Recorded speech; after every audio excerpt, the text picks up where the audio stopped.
Are we live? Can we talk now? No, we're not live. Oh yeah, shit, we are live. Yeah, we could. I mean, you could talk. You love to talk. Oh, My sure new I stuff do. sounding good? My new stuff sounding good? Yeah, you sound great, but aren't we supposed to like run the beginning part? Well, we're wasting time so Brian can get here. Okay. I don't know. Let's just do it.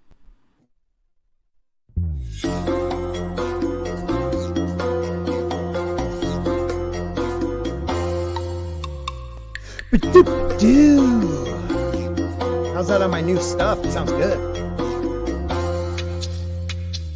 No man. I guess. I'm trying, Jay. You were tardy on yours. Go. No, it only happens twice. He was also tardy in school too. That's what I heard. I was a veteran of the 4th grade, but my mom said my second knitted snowflake was the best one I made for the Christmas tree, so worth it. Yeah, I take it you were on the short yellow school bus. I walked to school, but it probably would have been short. Yeah. You sound like someone who probably was finger painting in 6th grade. I mean, that's called art. That was better. God, is this thing ever going to end? That's how It's culture only made 60 it. seconds. Yeah, thank you. And then you enjoy the silence for a minute. Enjoy the silence. See, that's what I do that every time too. I think I need to update this a little bit. But we'll Yeah, keep because Jane in I there, don't think we've seen George in like a year. I mean, you know. Hey, look, it's the ghost of all the people who don't show up to his show anymore. Yeah, well, I mean, he's still alive. Tom doesn't show up. Grant doesn't show up. Jane's like Tox. not going to show up. Tox, we love him though. Jane will keep on there because Jane is a beautiful human being. All right. Beautiful. Also, it doesn't matter really because ever since I got demonetized, I don't get as much. Hey, I know views. this guy. Hey, there he is. You know what? Let's put him in the prime spot. Hey. There we go. Oh, okay, I see how it is. Back of the bus, Jacob. Hey, excuse me. culture. Like, What's up, wow. buddy? How is everybody? I heard Brian. Oh, first of all, Brian from Popcast. This guy. Welcome back to What's Sporking's happening? podcast. How are you? Wait a minute. I got to do the. Do the thing. No, I've updated, man. I've updated since you've been there. Yeah, $50. Whoop. How you been, man? How's everything? Not bad, bro. Not bad. Yeah, I've heard some good things about your studio from Culture. So, No, that's not well, my not your That's- studio, but one that you tend to be at. Yeah. Yeah. So how's things with Popcast Brothers? How are you? How's life in general, man? Not bad. Not bad. Good, Working good. hard. Getting He's through lying. this last line of demonetizations. That's right. Yeah, I was gonna say he's lying. He got demonetized. Wait a I minute. did. Which one did they hit? Because I know I retweeted one of them. Is it the main channel? The smaller channel. No, Oh, the okay. main channel is fine. Thank All God. right. I mean, I swear I saw also drunk like both his channels, didn't they? Or was it No, just they the pirate they one? just hit the pirate one. Oh yeah. Yeah, I mean, Arr. we all go through it. It's so much fun. Yeah, it's like wait a minute. How am I reusing content when I create all of my own stuff? Right. How's that happening? Trust me, it's me on camera. What am I reusing? Yeah, it's they feel like what I was told by YouTube when I finally got a human to respond to an email or anything. They told me that like having a news article up is in their mind reusing. They don't like that. It's like, what? Like Really? the majority of people that made it on YouTube were doing articles or something like that. So that was one of the things they told me that. Yeah, well, we can't be stealing money from like Amazon and stuff like that. Yeah. I mean, come on, guys. Right. Yeah, right. my brother was saying basically like we probably shouldn't even stream on our main channel if that's the case because like we got demonetized right after I was screaming and criticizing about Amazon. Yeah. And I was showing articles about Amazon, so I don't know. It takes one person, and the funny thing is one of those things that when you try to fight back and they say a real human's going to look at it, 30 seconds later you get denied. It's Yeah, I mean, look, we all know that Google has completely ruined this site. I mean, you can have monetization one day and it can get pulled from you without any notice whatsoever. It can just all be gone in the snap of a finger. So, It's wild. Yep, but the rest of the crew, Jacob is here. How are you, Jacob? How are you? doing pretty well. Channel's growing again. We're close Getting to close. 1,000 on close. YouTube, close to 100 on Rumble as well. So yeah, we're doing good. We got a live studio audience. Yeah, that's awesome, man. Good for you. Better than a dead one. they're the worst, right? And I love seeing my good friend, the hair of the fandom. Oh, I was going to say the Fandom Menace. Wow, that's been a while. Culture Casino. How are you? Hi. I'm great. I feel like I've seen Brian already at least once. We need to get those Captain Caveman Culture T-shirts ready, like That close would be enough awesome. so that like Warner Brothers will like threaten to sue us. That would be so good. Yeah, so you went up to Vegas, Yeah. right? Got to check out the studio for Salty Nerd, right? Yeah, so yeah. tell us a little about it.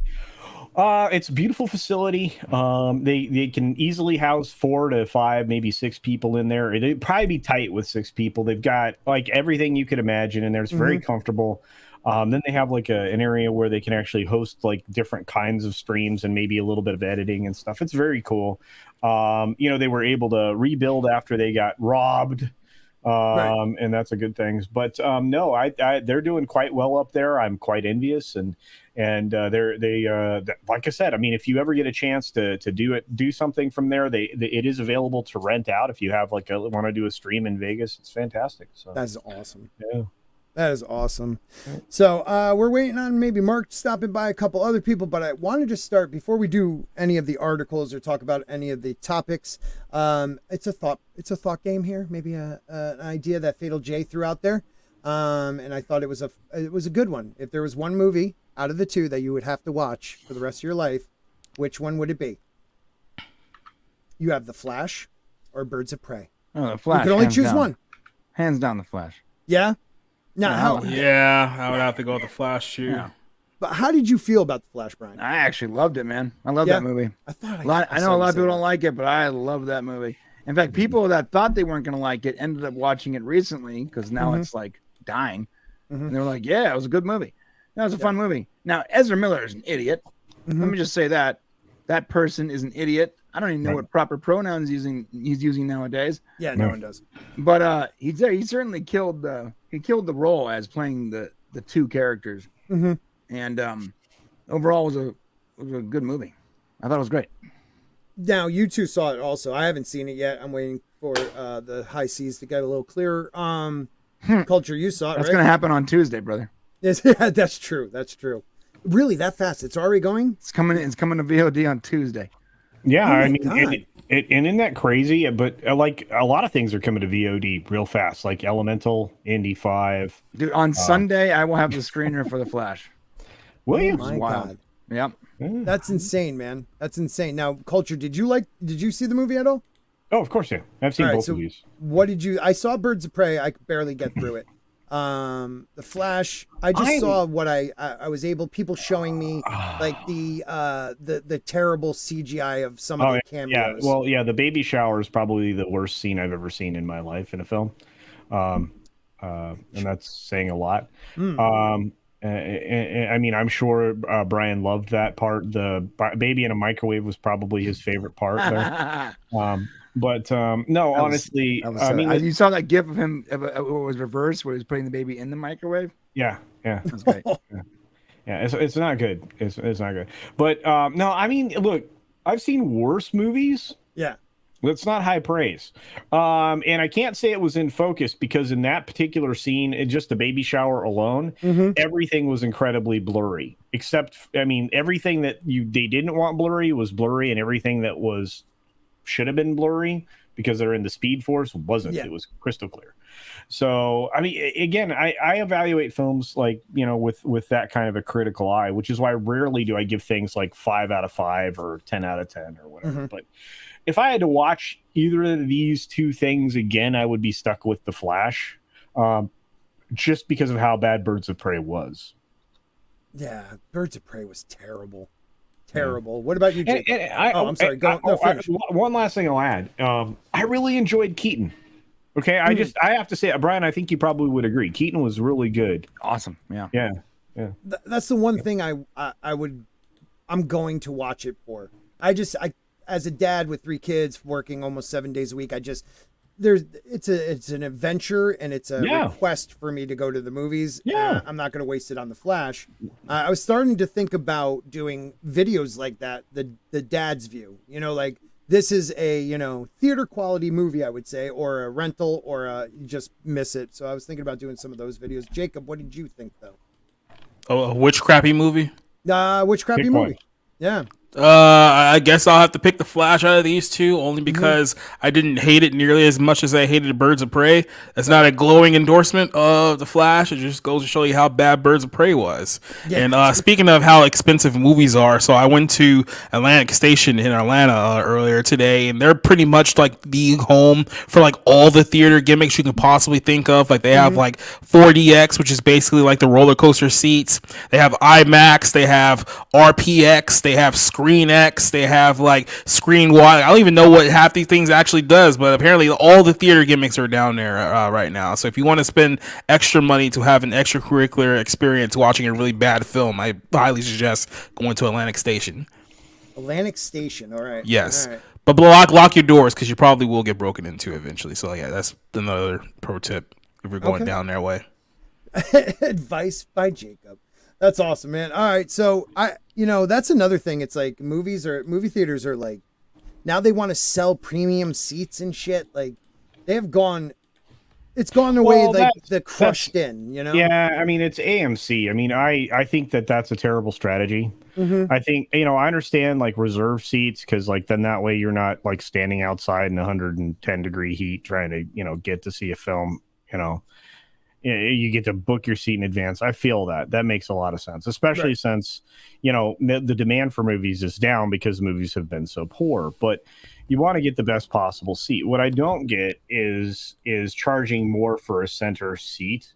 I mean, now you've got an active disincentive, and you're creating the theater experience as a class system where we got rid of that. I mean, think about it. The theater used to be about, the balcony seats and then the non-balcony seats, right? And this is prior to cinema, right? But you opera, whatever. I mean, you wanted the boxes, you wanted to be up, so you could see everything and all of that.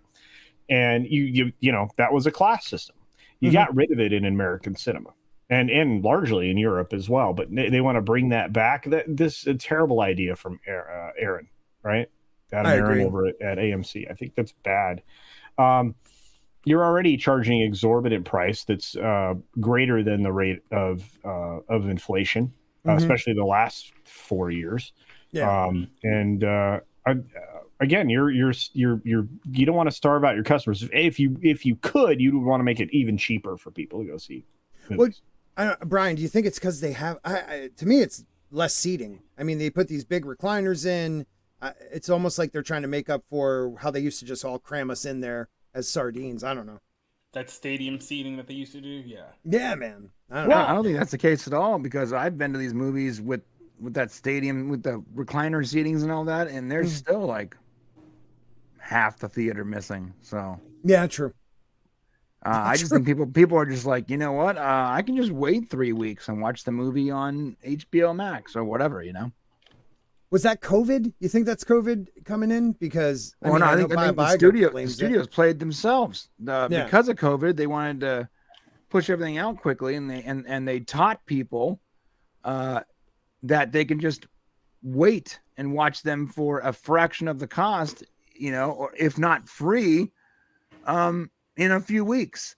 So unless the movie is a cultural event where you absolutely have to get there and see it as soon as possible, then no one is rushing out there to the theaters when a few weeks from now you can see the same movie. Now, is that a function? I'm going to ask you this because again, that's why they went to the recliners and all the other stuff is they're trying to replicate your living room.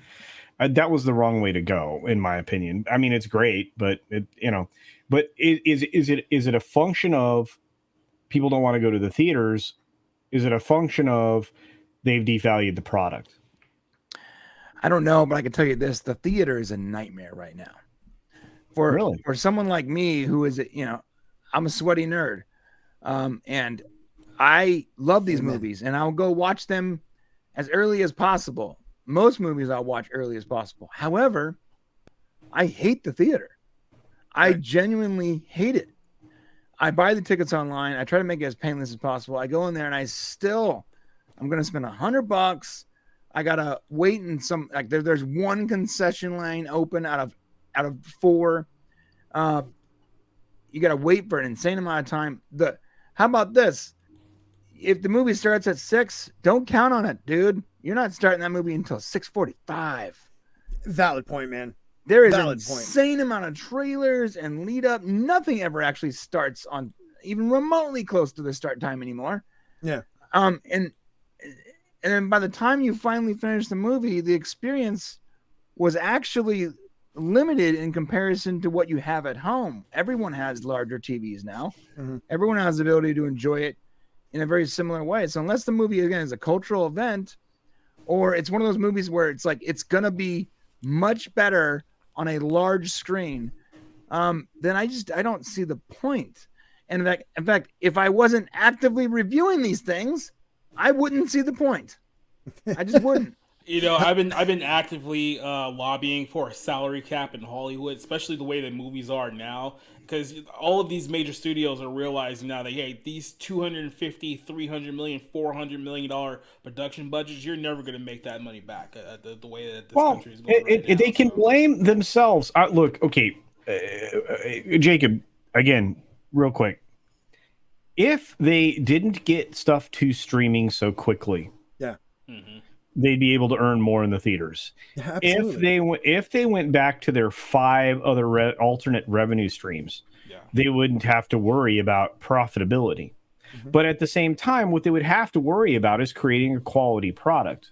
The minute they turned a film or a show into content, they destroyed the value.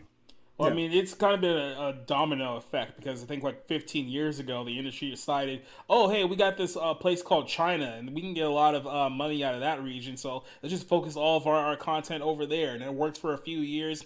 Then all of a sudden, China wasn't giving them as much money as they were accustomed to. So it's like, oh, okay, what we're going to do now? Oh, let's go to Saudi Arabia. Oh, that didn't work out either. Let's try our streaming service. That'll work out. Let's try stream. Oh, that didn't work out either. I was like, let's try combining streaming services? Question mark? And then now we're just in like the fifth stage of question mark?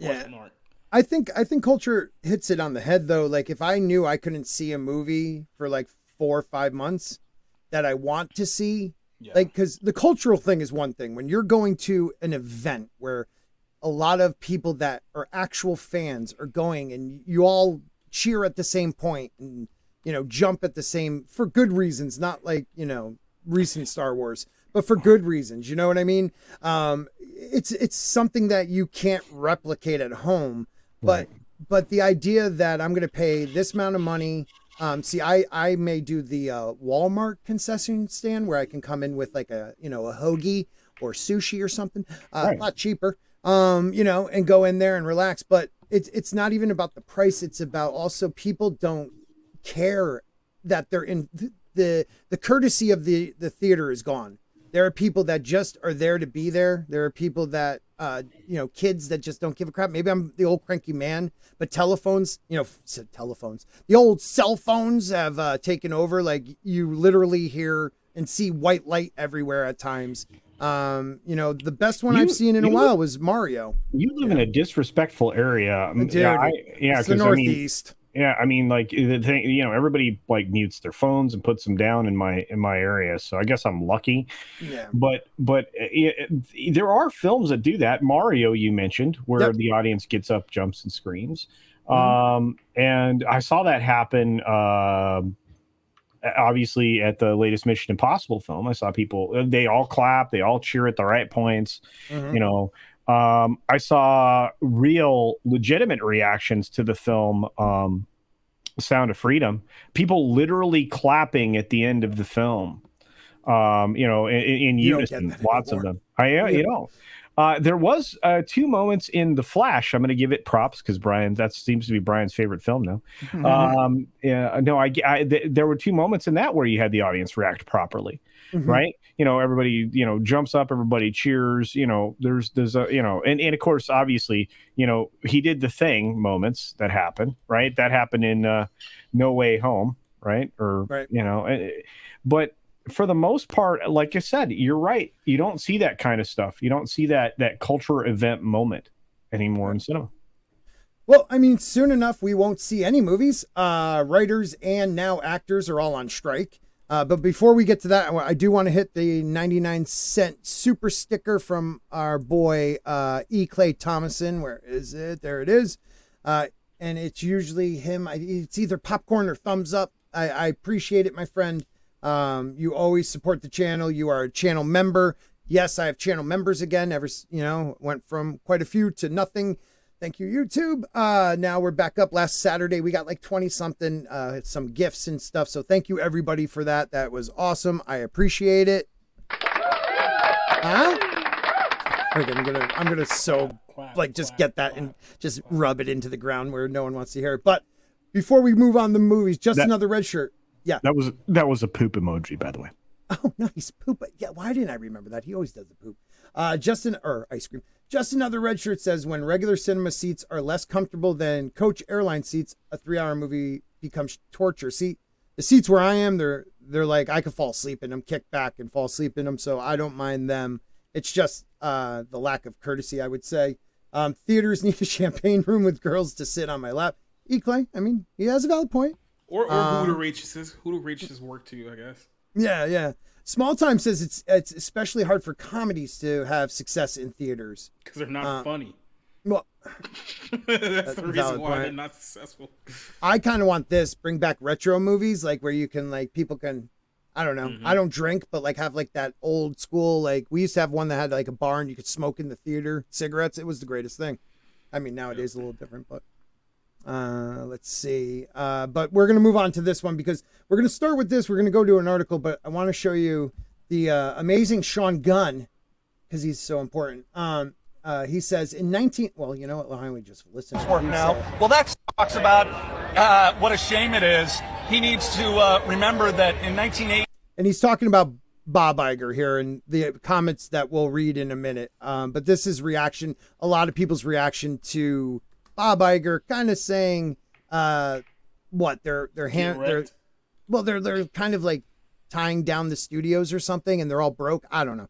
But here we go. 80 CEOs like him made 30 times what their lowest worker was making.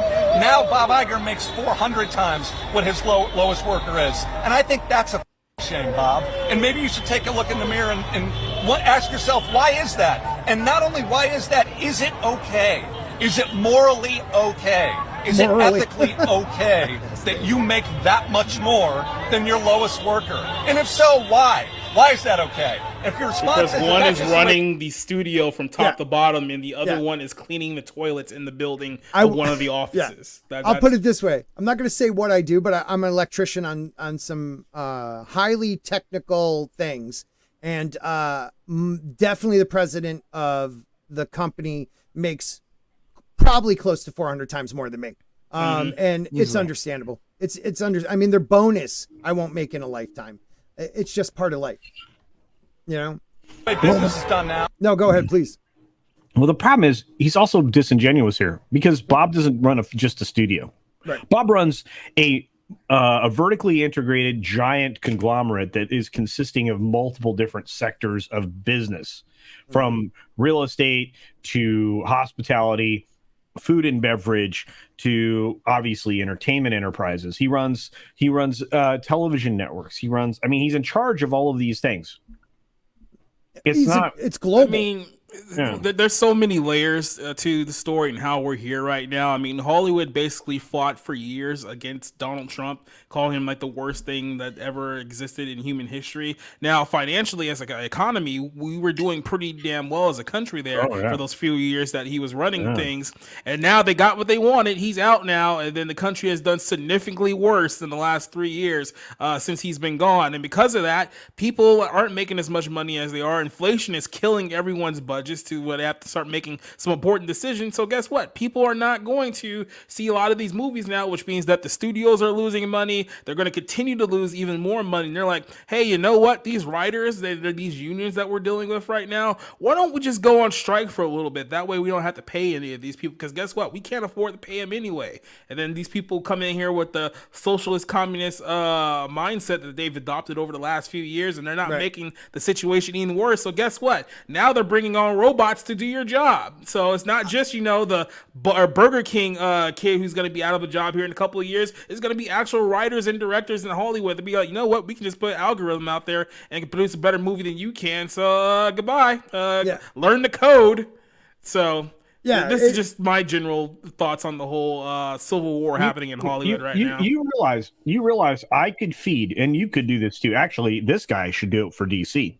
You can feed scripts from like the last 20 DC films or MCU films or whatever, horror films, doesn't matter. Feed those into Chat GPT. It's a separate chat saying you are the greatest horror writer of ever. Just like program that bot, then feed it a bunch of scripts, and then give it a premise and have it write a script for you. I guarantee you that will be as good, if not better, than what we've been getting out of Hollywood for the course of the last 5 years, with few exceptions. Well, probably because the AI won't be concerned with checking boxes. It'll only be concerned with following the programming that you asked for it to do. Like, it's going to write that script.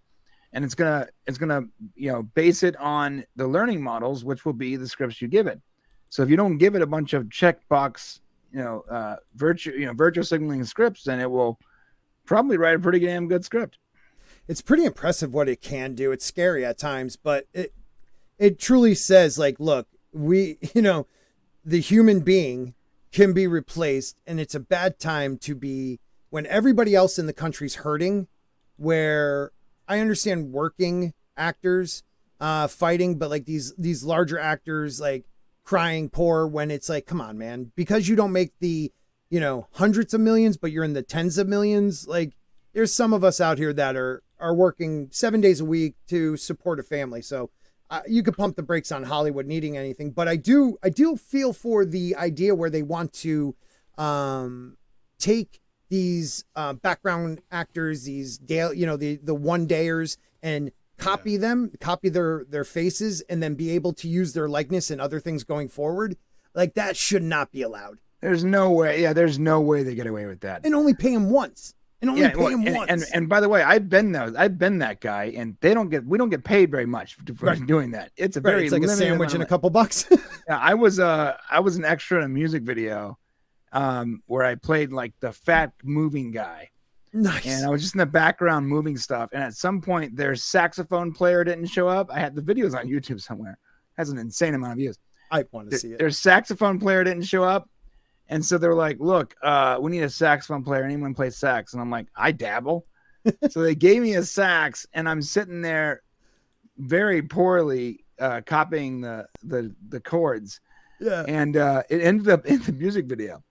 So I got hired as an extra, and I ended up getting a solid minute and a half out of a 5-minute song. And I only got paid like $80, dude, and a sandwich. if you don't want to throw it out there to everyone, write this one in the private chat so I can see it later, because that is awesome. Sure, I'll find it. That ain't working. That's the way you do it, right, Kronos?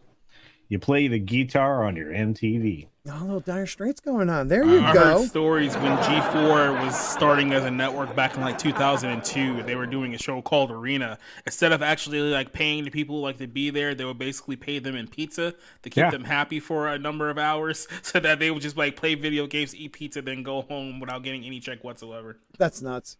That is nuts. Now, do I have to adjust this so we can read it? Or let's see. Hold on. So this is the article, one of the articles. No. Okay. Give me 1 second. Too much soda. Very professional of me. So this one is Bob Iger called the Hollywood writers' strike disruptive and disturbing in an interview Thursday, and people are pissed. So an actress and former president of SAG. What is AFTRA for? I know Screen Actors Guild. It's just the other thing they partnered with AFTRA after. Okay. Accused Disney CEO Bob Iger of peddling BS or bullshit after he said that the Hollywood writers' strike was disruptive. By the way, I just wanted to compare the contrast real quick. Last year, these people were upset at the Disney CEO Bob Chapek because he said that he wouldn't take a stance against going against Ron DeSantis in Florida. And look where we're at 1 year later. Yeah. Well, I mean, look, I can't go. I'm not like I don't hate unions. I think unions are actually they're good if they're used in the way they're supposed to. Like they got people, weekends off and not working 12 hours a day, and things like that, like safety. So you got to support unions in a certain degree, but there's also the darker side of unions where they only protect the losers and shit like that. I mean, I've been in enough unions. And the other problem is that they instead they stop representing the interest of their union members, Right. and they go political and only represent their political party. Right. And again, they all end up on one side of the equation. So I'm not a big fan of unions. Was somebody else about to say something too? Yeah, no, neither am I. Yeah. I'm not a fan of unions, but I don't know how else you protect yourself against these studios. Without the unions, the studios are just going to wreck everyone. Mm-hmm. They are not in it. Like the free market just doesn't exist anymore the way it used to. Right. Which means that like the whole point of unions was to protect workers from predatory companies. Mm-hmm. But the free market would usually determine if those predatory companies were allowed to continue. However, in this current climate, with a very small portion of companies at the top and pretty much all owned by the same like 3 corporations, right, it's not really going to work that way anymore. Like they need some kind of union mm-hmm. in order to protect themselves from these really hyper greedy companies. But then on the same note, like if you look at the list of things they're demanding, it's sort of nuts. Like they're overplaying their hand pretty hard. Yeah, here. I think we talked about that with Taylor Sheridan, who was complaining about the fact that they were presenting this proposal that Hollywood has to enforce like writer teams of like up to like 12 to 13 people like per show in order to it's bullshit. operate. Yeah, it's like no one's gonna agree. The amount of money you make should be based on merit. Yes, but then on the same note, you have companies that are like, you know what? F using people, we're just gonna have this AI write a script in the style of, George Lucas or whatever. There you go. Yeah. And we're not gonna even hire writers. And so there's 2 problems here. There's a bunch of people that want that grew up on participation trophies, trying to get paid way too much for just being in the room. But then there's the companies that are highly predatory that would rather cut them out completely or pay them next to nothing and just have their name show up next to an AI. Look, Brian, you're right, but Jen actually speaks to a point that I would have made very well, that if you didn't have unions, agents would actually have to do their job and negotiate at every level contracts for people. See, the problem with that, or there wouldn't be agents, right? Or there wouldn't be agents, because think about that. You're asking somebody else that to negotiate your price. Now, what happens if one of the heads ends up hating this guy for something he did? Well, everyone that's under him gets screwed. So you wouldn't even want an agent at that point. Or they just don't use writers.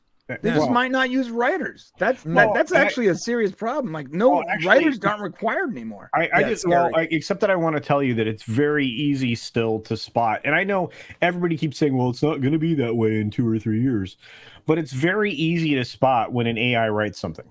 Well, but you can hire a copywriter for pennies just to touch it up to make sure it's not, horrible. I mean, dude, like I have my own AI. I have an AI channel. It's called Shane, SHAIN 3.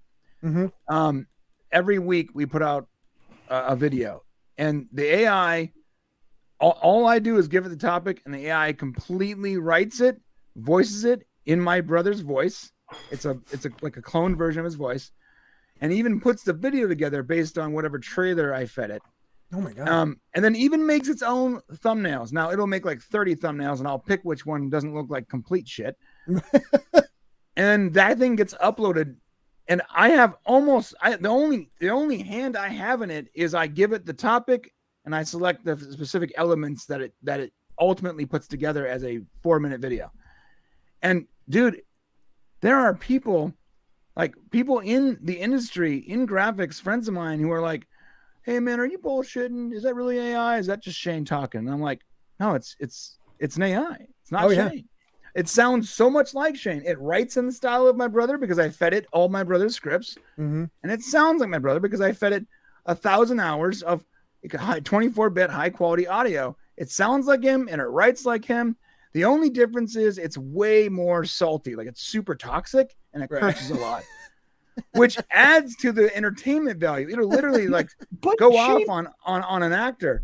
Because it's learning, not just it learns to write in the style of my brother and talk like my brother, but it's learning from whatever content it's scraping from the internet in regards to, say, Mission Impossible Dead Reckoning.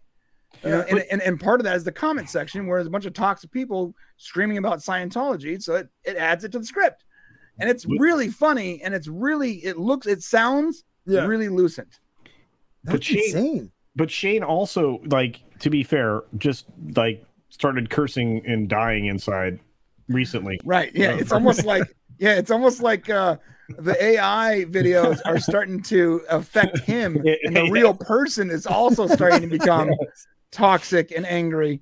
It's funny, but if you look, what preceded the AI started down that toxic route, and Shane is slowly just sort of adopting it because he's so angry at the way how Hollywood is nowadays, and how YouTube demonetizes videos and throttles things, and like everything is so muddy now. The waters are muddy. It's very difficult to exist in this space, and it's very difficult to keep your access. Like we've had access. It's difficult to keep access while also being honest. And we just go, F it. We're just going to be honest. And hopefully they have some measure of understanding, and they allow us to keep our access. But to be fair, most of these studios, the second you say something mean, they're like, oh, well, your screener account is now suspended. You're like, really? For what? For being honest? Because your shit is garbage? Now, imagine if these writers and actors weren't protected by a union. That's how easily you're never going to work in this city again. You know, that's not like just a movie quote. That is like, actual history. Yeah, like we need a YouTube union, boys. Yeah, we do, man. We do. I mean, shit, all the kids that work on YouTube, like there is no rights for those kids. I tell you what, yeah, I say that you and Brian and Jacob, I say we all collectively together form the YouTubers Union, Creators Union. Beautiful. And then and we start to build it, and then petition and be recognized, and then we can go to war on some stuff. Does that sound like fun? Reddit just did that, and all these channels, these massive subreddits, all decided to strike basically at the same time. And Reddit was like, "We don't give a shit." Yeah, they literally came out and said, "We don't care. Do whatever you want. We're still going to continue on this current path that completely limits API access and screws over subreddit mods." So, I mean, it's possible that unions just don't work anymore. I mean, consider this. Like, the union's great for these guys, except for if it takes until next year, it doesn't matter. Most of these people are going to be working as a Walmart greeter while they wait for the union to sort of figure it out. That's what I was going to say, too. Like, there's not many actors, and I mean, percentage-wise, that can handle a long, drawn-out one. A lot of them will have to go on and work somewhere else, and if they're lucky, come back to it. And there's a short window sometimes for people. You know, like, someone, like, this is my moment, and then all of a sudden I might get more movies, and they go on strike. And it's like, well, everybody forgot about me because that's how quick it is. And people are saying in the chat, and I was thinking about this, too, these companies won't get hurt because they're too big to fail nowadays. The government bails out everybody. You want to talk about everybody saying these commie unions. Well, what is our government doing? Like the whole idea of a free market and capitalism is that some rise and fall when another takes its place. Like, but we don't allow that anymore. It's like this strike is working in the favor of the studios right now because they're already bleeding billions of dollars at the moment. Yeah. They're so fucked. You're right, Jacob. There's something about that, opportunity that they can't have right now to not pay people. This is exactly what they're looking for. Right, and to consider this, imagine you have we have YouTube memberships. Most of us do, right? Yep. Okay. Imagine if you had your YouTube members and you were like, you know what? I don't want to produce content anymore because it costs me to produce content, but I still have members that are paying monthly regardless. That's pretty much what these streaming services are right now. Like, they have people, a large group of people that are willing to pay for the streaming services regardless of what new content's out, just to have access to the old stuff that they remember, which means crazy. They can, if they just completely decide to stop creating content for a year, it's probably a good thing monetarily for them. Yeah, I wouldn't doubt it. Like, a lot of the times when a company, when the union goes on strike, the company is already prepared for it. Like they Right. know it's coming. Dude, Disney has and- almost 200 million subscribers. What are they Right. making? $2 billion a month? Imagine that. That's insane. Hey, that's all I need. I tell you what, if I could just get that many subscribers, I'd be good. I mean, just like it's insane how much money that Netflix and Disney Plus alone bring in every month from people that will never cancel their accounts. Right. Ever. Right. It's I don't nuts, know. isn't it? All right, so I'm going to stop sharing this one because everyone keeps asking me to put. Do you mind if I bring up one of the Shane ones? Yeah, go for it. All right, so someone was talking about this one where the thumbnail's fantastic. Oh, shoot, I have that.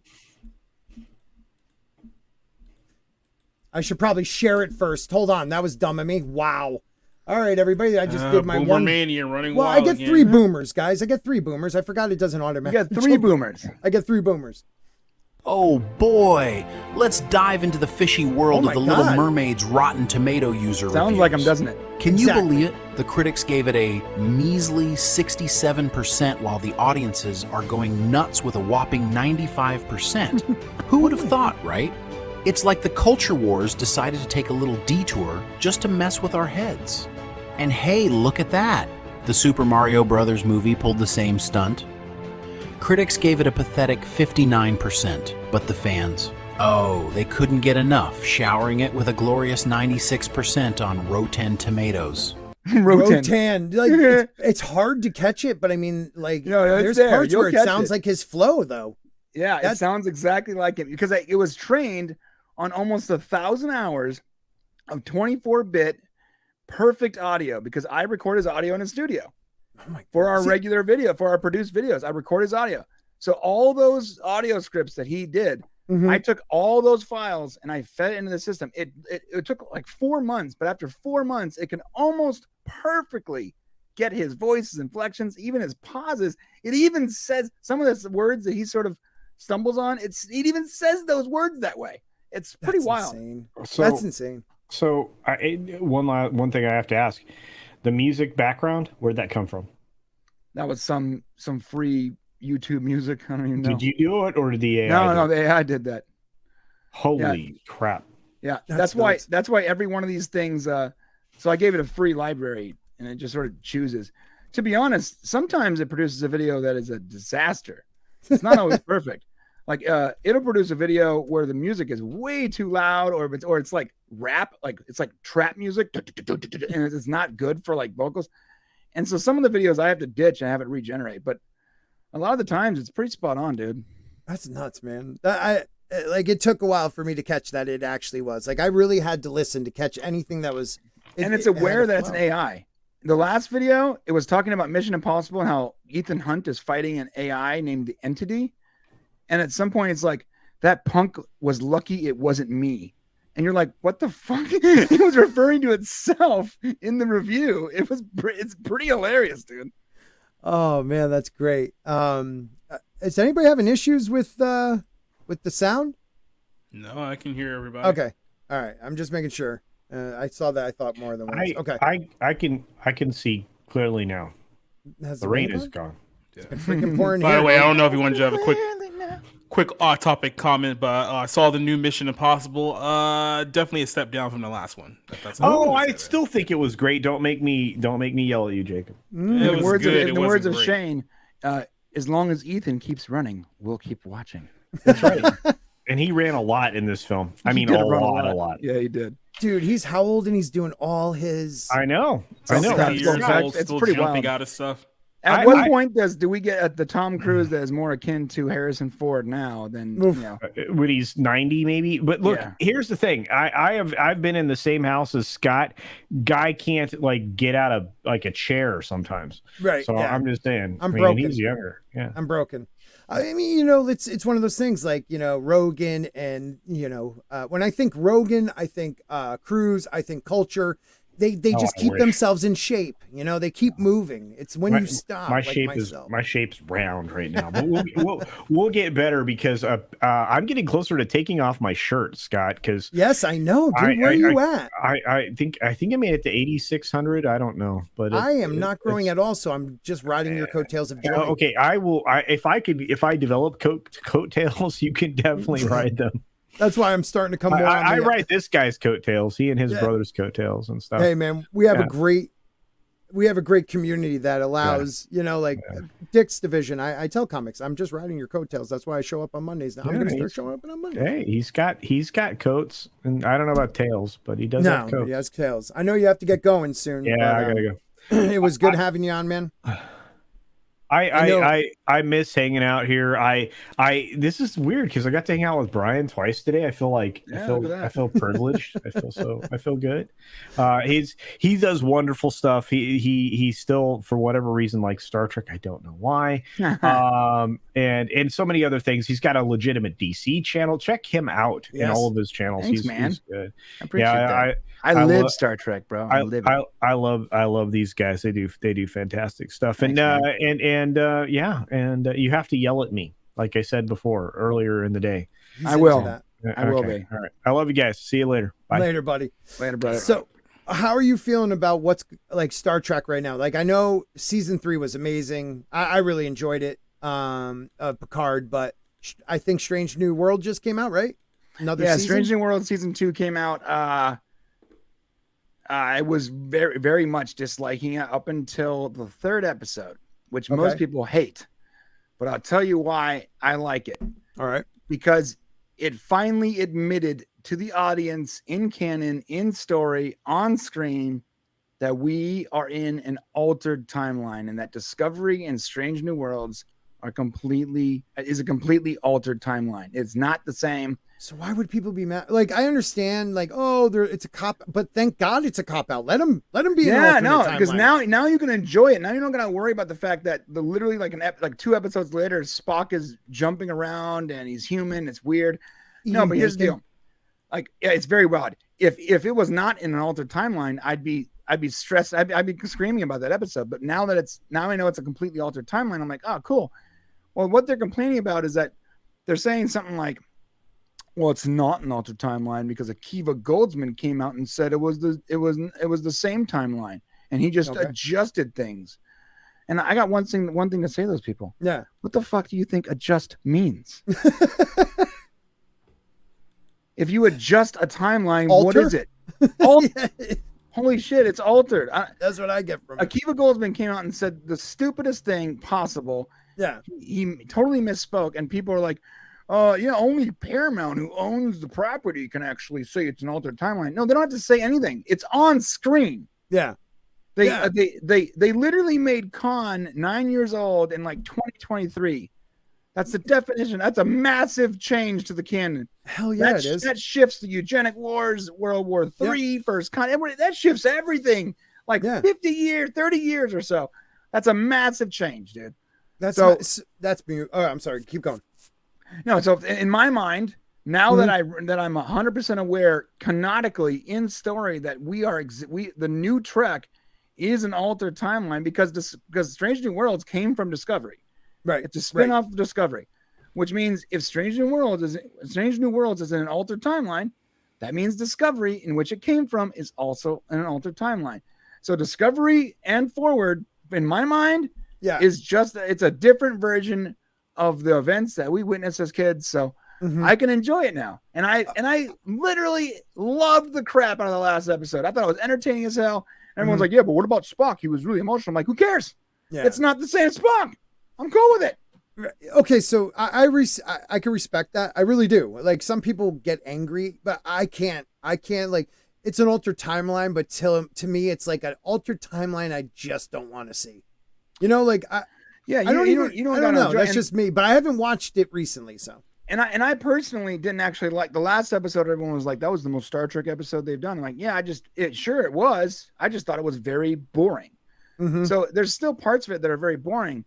What we have with Strange New Worlds is basically if Abercrombie and Finch models made a Star Trek series. That's what we have. Right. And as long as it's not in the same timeline, that's fine. I see a bunch of beautiful people in Starfleet uniforms, you know, doing Star Trek things. Okay. Yeah. I can get behind that. Now, if you tried to attach it to canon and say it's part of canon, well, that's when it frustrates me as a fan, because like I said, some people watch Star Trek. I live Star Trek. It's like it's my first love. So if you're gonna alter it, cool. Alter it. And then show us what you did. Show us what you got to do. I understand that's lazy to alter something because you don't want to have to go back and watch 48 years of Star Trek. I get it. Yeah. I think it's lazy. I'll say that. It's but very I'll also lazy. say it's very lazy. It's very lazy. The multiverse in general is a stupid, lazy thing. Look, things have to cost you something. When you're writing, yes, you just can't have whatever you want. And when it comes to multiverses, because there's no cost to it and you can just pull from any multiverse whatever character or element or story point you want, that's the definition of lazy. And that's completely fine as long as you write that and show it on screen. For years, everyone complaining about the Klingons looking different in Discovery and all this stuff. Like, none of that matters. Yeah. Because it's an altered timeline. Those Klingons weren't regular Klingons. Now we know, because Strange New World showed us real Klingons. Those Klingons were some weird religious sect of Klingons who ate themselves. It was weird. Fine. Yeah. They It's evolved someone else's differently. vision. Right. They evolved different. So I could be like, you know what? Canonically, my head can wrap around this and be like, cool. You're not deleting. And actually, in a way, they are deleting TOS, TNG, and DS9 and Voyager, because they pushed the timeline up to the point where those things will not exist the same way. Right. However, they did happen. And now in the branch that we're on, the altered timeline we're on, we're witnessing events differently. And now I can get on board, even if sometimes it's boring. At the very least, they're all extremely attractive. My God, Spock's fiance T'Pring has to be one of the most gorgeous creatures I've ever seen in my life. So, yeah, they're giving us Star Trek. It's very colorful. It has all the Star Trek elements. It doesn't quite fit the universe, but there's a reason for it. I can get behind that. Yeah. And look, I definitely understand it. I can't agree with it, because it's just, to me, it's like, if I'm going to do an altered timeline, can I get, like, a corny Spock is not the Spock I want to see. You know, like the I'm the greatest whammon in the world type storyline is just, she's like a Mary Sue in a way. I don't know. It's just, I tried watching some of it. I am not the biggest Star Trek fan. I watched the old stuff when my dad watched it. I watched some of, TNG. Other than that, it's movies, so I can't. Yeah. I mean, the whole point of the multiverse is for them to be like, hey, we don't have to follow canon anymore. We can do whatever we make want. something up, because like, this is just some different version of this character that lives in some other universe that's never been introduced. But the only thing that bothers me some about writer that is didn't want to watch 50 years of Star Trek, and they're like, well, I know the gist of it. But why did they take so long to tell it? It's like almost like it's a cop out, right? Like, it took too long to tell us. I don't think they wanted to actually tell us that. That's why they immediately came. That's why Akiva Goldsman immediately came out afterwards and was like, no, it's not an altered timeline. I just adjusted it to match current events. Like, well, look, I don't think their intention was that. Their intention was to continue lazy writing, and they put it on screen, and people are like, oh, great, altered timeline. They're like, whoa, that's not what we meant. Like, well, you put it on screen, dude. Right. So... And the definition of making changes is alterations. You're altering something. It's obvious. Yeah, I think I agree with this one. No, Brian, it's from Liam. It says it's too late, too late, or too little, too late. Oh Jesus, I'm not used to having a mic right here. If anybody hasn't known, I changed my. You can actually see me now. It's weird. After they spent years spitting on us and denying what you said, they just admitted it, and I feel that way too. It's like. I feel the same way, dude. Discovery, but you love it. I love Star Trek. Star Trek, yeah. But I get it. Discovery is one of the worst TV shows I've ever seen in my life. It doesn't matter if it's Star Trek. It doesn't matter what it is. It is one of the worst, like, waste of time. Like, it doesn't even make sense in its own universe. Logic doesn't exist. The fact that a Kelpian had a temper tantrum and blew up the universe with the lithium is the weirdest, most asinine thing I've ever heard in my life. Everything that happens in Discovery is all based on emotion. None of it is actually based on character development or storytelling. It's all based on emotion. Right. The freaking ship has a pronoun and is having emotional issues. Look, guys, Discovery is garbage. Strange New Worlds was the closest thing before Picard season 3 we had to proper Star Trek. Right. I can completely divorce myself from Discovery and try to enjoy Strange New Worlds for what it is, because it's the only Star Trek we're going to get. Picard season 3 was amazing. It was the last hurrah of a bygone era. Why does it have to be, though? Because Terry Matalas is not being asked to come back right now. We have a petition with thousands and thousands of signatures. Everyone wants it. Yeah. But the studio has their own plans. Terry Matalas is expensive. I guess he's expensive to them, even though his budget was lower than any other series on Star Trek. And his type of storytelling is probably not going to go in the direction they want. They want to completely retell the story so that they can continue to milk the franchise for the next 50 years. And he wants to go forward with Star Trek Legacy, right, and continue telling stories in the future, which will derail their plans when it comes to Pike, eventual TOS reboot, it's kind of constantly rebooting everything. They're creatively bankrupt. So they're gonna, instead of actually telling their own stories, they want to take what's already been done, what was already popular, and put their own spin on it and completely ignore the parts they don't like.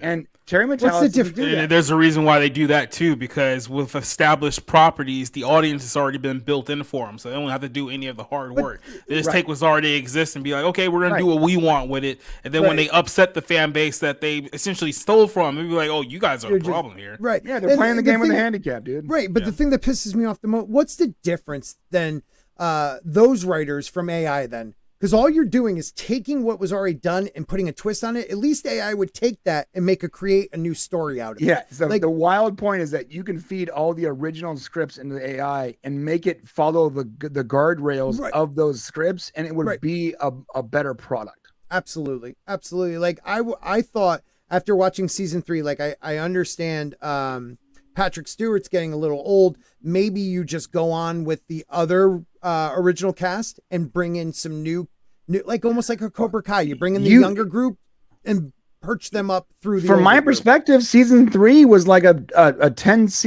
episode pilot for a new series that had his son and 7 of 9 as the main characters. Yep. And I would watch that.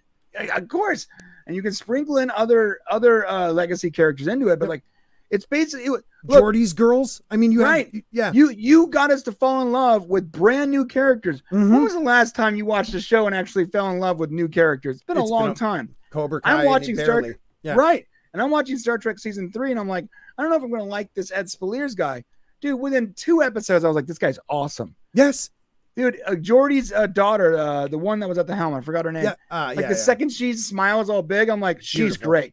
Beautiful. Like I immediately like these characters. The chemistry between her and Jack. Yes, and Captain Shaw, which they killed. Stupid. Maybe, I don't know. It's possible they didn't. We didn't remember. You know what's funny is Terry Matalas has on record that saying if you don't see a character die on screens, the odds of them actually being dead are pretty nil. I would hope that we didn't see Shaw die on screen. That's all I'm saying. He's awesome. Right. So you got like right there. You have 3 or 4 characters that we already love based on 10 episodes. It might as well be a bridge pilot between 2 series. Yeah. And with him at the helm writing, and I would watch it. I would give it enough rope, like some, like, a little nick of rope, like just big. I would give him a season. Give me that another season with these new characters and occasionally sprinkle in their parents here and there just to, hey, remember us? Why not? With a whole new crew. You got 2 daughters, you had Jack, you had 7, 9. So there's like 5 or 6 people with then bring in a new crew. We haven't seen Worf's son. Like he was a child in TNG, which means you can cast literally anyone for that role. And then you also have characters from Voyager that weren't introduced. Consider this dude, like Garrett Wang. He played the guy who was like permanently an ensign. I'm forgetting right now. All of a sudden, Garrett Wang, the Asian guy from Voyager. Harry Kim. He's still in his prime. He's not very old, and he's very active in the community, and he's a pretty good actor. And it would be hilarious if you brought him in and he was like still wearing ensign pips because his uniform is in the. All I'm saying is like you got plenty of characters you can bring in, and you have plenty of characters you can also develop. Yeah. You have a strong base there. You can use that strong base to develop new characters. Yeah. Instead of going, well, instead of using our base to develop new characters, let's just force these characters down your throat. And you're just going to and you're going to like it or not because we don't really care. You're going to watch anyways because you're a Trekkie. Right. That's what Discovery did, dude. I'm sorry, Michael Burnham Burnham They is basically just called you a bunch of marks. Yeah. right, dude. Michael Burnham is one of the worst characters in TV history because she came on screen with the arrogance and pomp as if she was an established character already out the gate, and you were told to like her, appreciate her, and assume that she was a superhero right away with no development. And all of her actions for the first season of that TV show were contrary to what you were being told she was. Right. She was not honorable. She was not a superhero. She ruined so many. She got the Federation to a war. She mutinied her captain. She was a horrible character, but you were telling the entire time you need to root for this character that is absolutely the antithesis of what a Starfleet officer is. And then the following season, we have to ignore everything we just watched, and now we have to assume and watch her as if she is now just a Starfleet actor. So you developed her completely wrong, completely contrary to what you wanted us to think, and you went against your own writing in the in following seasons. It's insane. They should, if they wanted that character as the captain of the ship, they should have just made her the captain of the ship. Right. She shouldn't have been this despicable Starfleet traitor. They should have make her the captain of the ship right away. Yep. And let us watch that adventure. Yeah, and then through the season, give us reasons why she made it there. I don't know. Right. You know, whatever. Like develop the character naturally, but don't man, this is the character you need to focus on, and she's a traitor. I mean, dude, look, Tom Paris wasn't a good dude in Voyager, but we saw a little bit of that, and then we saw him thrown in the deep end and have to develop his character into an upstanding officer. Right. Same with B'Elanna Torres, all the Maquis, same thing. It wasn't as if we watched them being despicable, and then you tried to convince us they were proper Starfleet material when they never even earned it. Right. There's so many problems with Discovery. I can go on for hours, but Discovery in general is just a really bad show. Yeah. The characters are unlikable, and the few characters that are remotely likable are totally cucked by the characters that aren't. Yeah, you know what? We'll have to go deeper. That's into this basically someday. Modern Hollywood in a nutshell. Right. We'll have to go deeper one day where I watch the show and you come on, or I come on you, and then we just go over it and tell me why. Like I could just feel it now that I'm gonna. The episode where the ship is having like emotional problems and talking about what her pronouns are. I thought I was watching like a Mad TV sketch. Did she sync up with Mike? You know, like what? That's crazy. Just the dumbest thing I've ever heard. It was the nuttiest thing ever, bro. It makes no sense. Why is the ship even sentient? Why is this happening? This is so stupid. Why is the ship a character? Look, I get it. Someone said, hey, you have to involve Discovery as a character because in all the other shows, the ship was a character. DS9, the station was a character. Enterprise, Voyager, these were characters. At some point, someone took that literally and made them an actual character. Yeah, that's dumb. At some point, you have to ask if it's all just done intentionally. Are they just intentionally putting like rotten television and movies out there in the ether just so they can justify the introduction of AI? Be like, hey, look, clearly the humans can't write good content anymore, so let's see how the robots do now. I mean, if you know, like I said, they're always a few steps ahead of everybody else, these major corporations. So you never know with that. But let me read this. Mr. Grant Gregory, Australian 5, he says, sorry, I can't make it. Prepping for the little one's 4th birthday. Oh my God. Love you all except for me. Jacob and one of the Popcast brothers. You know which one. Okay. Thanks, man. So going back to that strike, I forgot all about it because that was fun to talk about. We're back to this bullshit with Bob Iger and the strike itself. And I'm going to read a little of this, but really my question is like, if this goes on for a while, you had COVID. Now you have this, it's affecting just new stuff coming out. I mean, really what that's telling everybody is streaming services, old Star Trek, old Star Wars, old, shows that you haven't watched in forever and fall back in love with those because the new stuff coming out anyways is garbage. And now we're going to have another how long before we get new stuff again. I mean, I don't know. It's almost one of those things like COVID. We had a good almost year of nothing new at the theaters are coming out. And then how long this goes on? I mean, Deadpool, we won't see that until maybe 26 now, 2025, late 25, you know? But that's the other aspect of it, because I think with the amount of money, like let's say Disney is losing right now, like this strike is a good excuse for them to just be like, hey, what, you know what, Kang, get rid of that. The Secret Wars, we're not doing that. We're not doing all of these $300 million pieces that we were going to do. Let's just minimize this whole thing and reboot. And then that way we can say, oh, well, it was because of the writer's strike. It's not because we've been losing money hand over fist over the last year. It's like, hey, the writer's strike forced our hand, and then the actors went on strike. I mean, there was just nothing that we can do. Like, it's all about controlling the narrative for these people. So I think, like I said, they're going to be using this to as much to their advantage as they possibly can. Yeah. So I'm going to go on and read this. So the SAG treasurer, or secretary and treasurer, Jolie Fisher, who is also the half-sister of late Star Wars actress Carrie Fisher, responded directly to Iger's comments. And I wish they had his comments posted so I could read them word for word. I don't know, Jacob, can you find those? Which one? Just Bob Iger's comment that everybody, you know, the statement he made about the disruptive to Hollywood this strike would be. So she said, I heard disruptive. I heard that we were uncivilized. I heard it's been very lucrative for them and it will continue to be. Fisher said, summarizing Iger's recent statements about the Hollywood writer strike, it's bull. She says, it goes on to say she was responding to the comments. Oh, maybe it's here. Wait a minute. Oh yeah, sorry, it's here. I missed it when I scanned through this because I don't read the articles before I put them on. So Iger's comments are here. He said on CNBC Thursday night, he said, it's very disturbing to me. We've talked about disruptive forces on the business and all the challenges we're facing, the recovery from COVID, which is ongoing still. It's not completely back.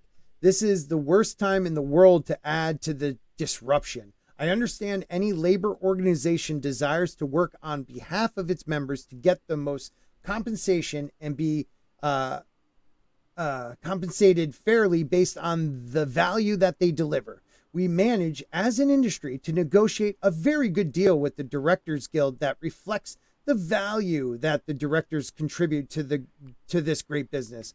We wanted to do the same thing with the writers, and we'd like to do the same thing with the actors. However, there's a level of expectation that they have that is just not realistic. And they are adding to the set of the challenges that this business is already facing that is quickly, quite frankly, very disruptive. It kind of sounds like a dick, you know, it's not as bad as I thought, you know, from all the reactions I've heard, but, you know, a strike. He's I mean, look, he's definitely a corporate politician. That's why he has the job and why he's had the job for many, many years. But at the same time, it's not like you guys didn't know this before, like 3 months ago. So like the fact that now that everyone's like upset about everything, like I said, you just ran the last guy out town just last year, right? Because of something that had absolutely nothing to do with, you know, the quality and the sanctity of your jobs. You threw him out of there because he wouldn't go to war against Republicans like you guys wanted him to. So you kicked that guy out. Now this guy's back in charge, and oh, guess what? Now you're out of a job, and you're probably gonna lose your homes and your any kind of income you have. So great job, guys. Yeah, what do you think, Brian? No, I think you're completely right. I'm sorry, what's your name? Jacob. Jacob. Hey, Scott. There's a little bit of the snake eating its own tail here, dude. You know, you have, like I said before, you have these writers, like they need to be protected, or these employees need to be protected for sure. And you have these extremely greedy companies that are going out of their way to completely undermine their positions because they can now. They have the funding and they have the technology to completely ignore or underpay or undermine all their employees. But you also have this system, the system that taught you to accept the narrative. And so, you know, the way I look at this is a bunch of sort of leftist almost arguing with each other. And while I agree with one half of what they're saying, and I agree with the other half, and I certainly stand more with the writers and the actors than I do with the studios. Amen. You know, on the same note, they're asking for so much. It's like they're hurting. They are honestly asking for too much stuff. Like they could have just been like, look, we're going to strike until you make it a rule that you don't use AI. and you have to use humans, and then go back to the merit system. But then they're like, wait a minute, I want to be paid for just being in the room. Like, you have this participation trophy almost type of generation with these really brainwashed ideas, and they think they're more special than they are. There's only a handful of writers and creatives actually worth the amount of money they're asking for. Like, honestly, a handful. I know a few writers that worked on Picard season 3, really good people, really talented dudes. Look, they're not wealthy. So, like, if this strike goes until December or whatever, like, they're gonna have to make some hard decisions, dude. And I get that, man. Either the union's gonna fold, or you're gonna see a lot of scabs just being like, "Wow, listen, man, I gotta feed my family. So good luck, guys, on the picket lines." Any strike you want it to end quickly, because like I said, I mean, I've been in unions. I'm a union guy. I think unions at the core protect people safety wise is the most important reason for a union.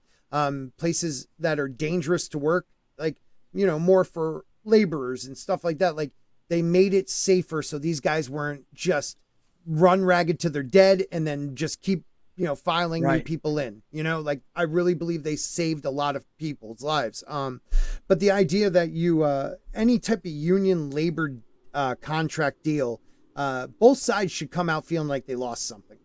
Like, you can't go in thinking you're going to get everything, because then that's idiotic. You do shoot a little high, but not ridiculously high. And then you come, you're willing to come down a bit, but it takes both sides willing to say, okay, AI can't write scripts, but you're not going to get paid crazy amount of money because you were sitting in the room while better writers were writing. Yeah. There needs to be some form of merit-based, bonuses. But it needs to be based on your success level. But ultimately, the studios, even if they drew back all their demands and said, no AI, and we need to get paid based on our residuals, based on our performance. The studio wouldn't agree to that either. Because then they would have to share their numbers. And the one thing that these studios have with streaming services is they can literally write their own checks. They can decide what is popular or not. Well, and that's one of the big things, right, Brian, is like the idea that people don't know how much they're getting paid through the streaming. And dude, I know creatives that have worked on pretty big shows. Like, I know them personally, and they're like, I have no idea how good my show is doing. I have absolutely no clue how many people are watching, how many subscriptions they got because of it. All I know is what the Rotten Tomatoes score says and what the social media forecast is saying. And before Nielsen, which is actually a pretty recent thing for streaming, even then I didn't really know how well it was doing in the rankings. In fact, the Nielsen system is also its own algorithm is a little bit tricky. You don't even know how accurate that thing is. So the studios don't want to give their numbers up. If the studios have to give their numbers up, then they're going to miss out on a lot of stuff. They're going to have to pay more on residuals. Then the creatives, the actors, writers, whatever, are going to have more clout when it comes to the negotiation table. They're going to be able to say, like, my thing did this, it worked. These are the numbers. This is how I can provide. They don't want to give them power, and knowledge is power. So providing that knowledge is going to give them power and give their competition power, because then their competition will know what content to focus on depending on what other content's doing good. Because it's all about Hollywood's all about copying. How many after Fast and Furious? What do we get? Torque? That. Oh, something popular? Cool. Let's make something like that. There's an entire studio. There's an entire studio called Asylum set up for the sole purpose of tricking normies into believing they're watching Transformers instead of Transmorphers. It's a pretty common thing. So the studios don't want to tell you what's popular, what's actually working. They don't want to tell their competition, and they certainly don't want you to have the numbers you need to ask for more money in negotiations. And I agree with Rex here. It's like the working actor, I feel, for, because, like, that's a big portion. If you can go into a movie and they can copy, one studio can take a copy of your likeness and then be able to use it in future movies but not pay you, that's killing the industry completely. All there will be is the Tom Cruises, the big wigs. I'm so boomer, like, the Mel Gibsons. Yeah, the movie stars. I don't even think, like the big movie stars. There's only a few movie stars nowadays. It's There like really Tom isn't many. Cruise, Yep. Christopher Pratt. It's like, is Jean-Claude Van Damme still a thing? It's like, He may be. He may be. We have this saying here at the podcast where it's like, all right, so video killed the radio star and streaming killed the movie star. Dude. Amen.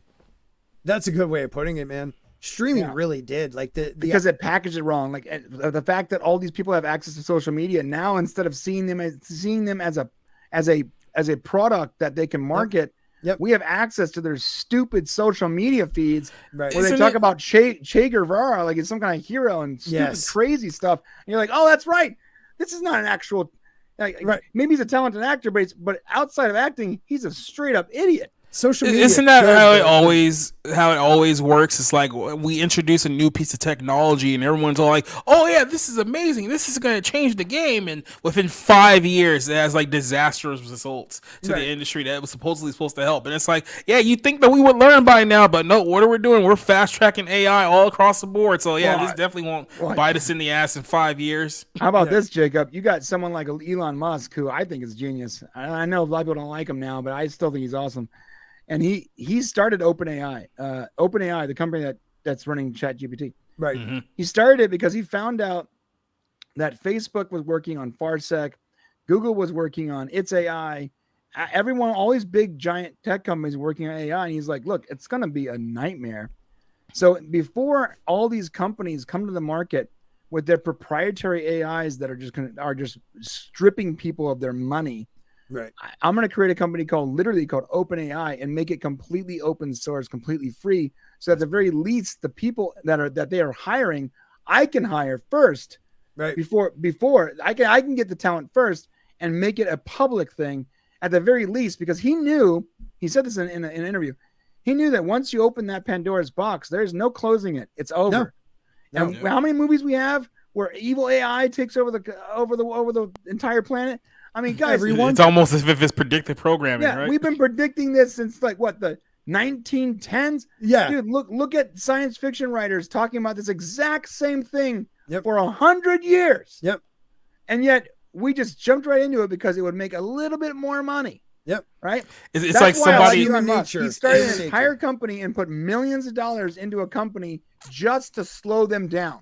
Yeah, it's like somebody read the book of Revelations and said, how can we fast forward to this part of the story? It's like, oh, we can put chips in people's hands now and do central bank digital currency. Yeah, let's do that. Yeah, we don't see how this could possibly go wrong. Last week we were talking about AI, or Wednesday, and you had the guys who know it better than I do, but it's like, I'm sorry, like you could program it and tell it not to do this. It will find a way around it. And every movie I've ever seen told me the same thing. Bro, I programmed Shane. Yeah. And it's doing this thing right now where it makes videos where it randomly inserts a female voice into the video. Here's the crazy part. Did you download I talked about no, there's no female voice. I talked about this in our Discord. I spent hours now trying to figure out where the F it's getting this female voice. It's randomly. It'll be like in the entire script, one sentence will be read by a female voice I have never heard. It only has Shane's voice.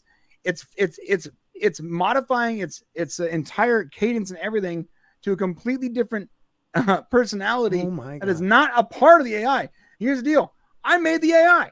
Yeah, that's terrifying. And if I can make the AI in my room in my little office here on my spare computer I haven't used in a couple of years. Yeah. If I can do that, like Tony Stark can make a ship with scraps in a cave. Box of scraps.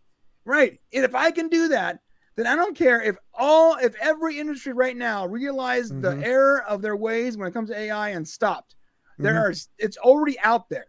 There are people, and I'm not a genius. People with limited knowledge of Python programming can produce their own AI that is evolving and thinking and learning based on its parameters. So if I can do it in my spare bedroom based on downloadable free models, anyone can do it. Literally anyone, dude. Anyone could end the It's human gonna race by take people. accident. It's going to take people at least 5 or 10 years to understand that this whole advance of AI is not to make things more convenient for humanity. It's literally going to be to replace you in this role of humanity. Although So, I gotta be honest, I have a private app that accesses my terminal here, Yeah. and I'm able to access it like on the road, and it's been very convenient. I've asked it things like I was in Yosemite and my stepmom got hurt.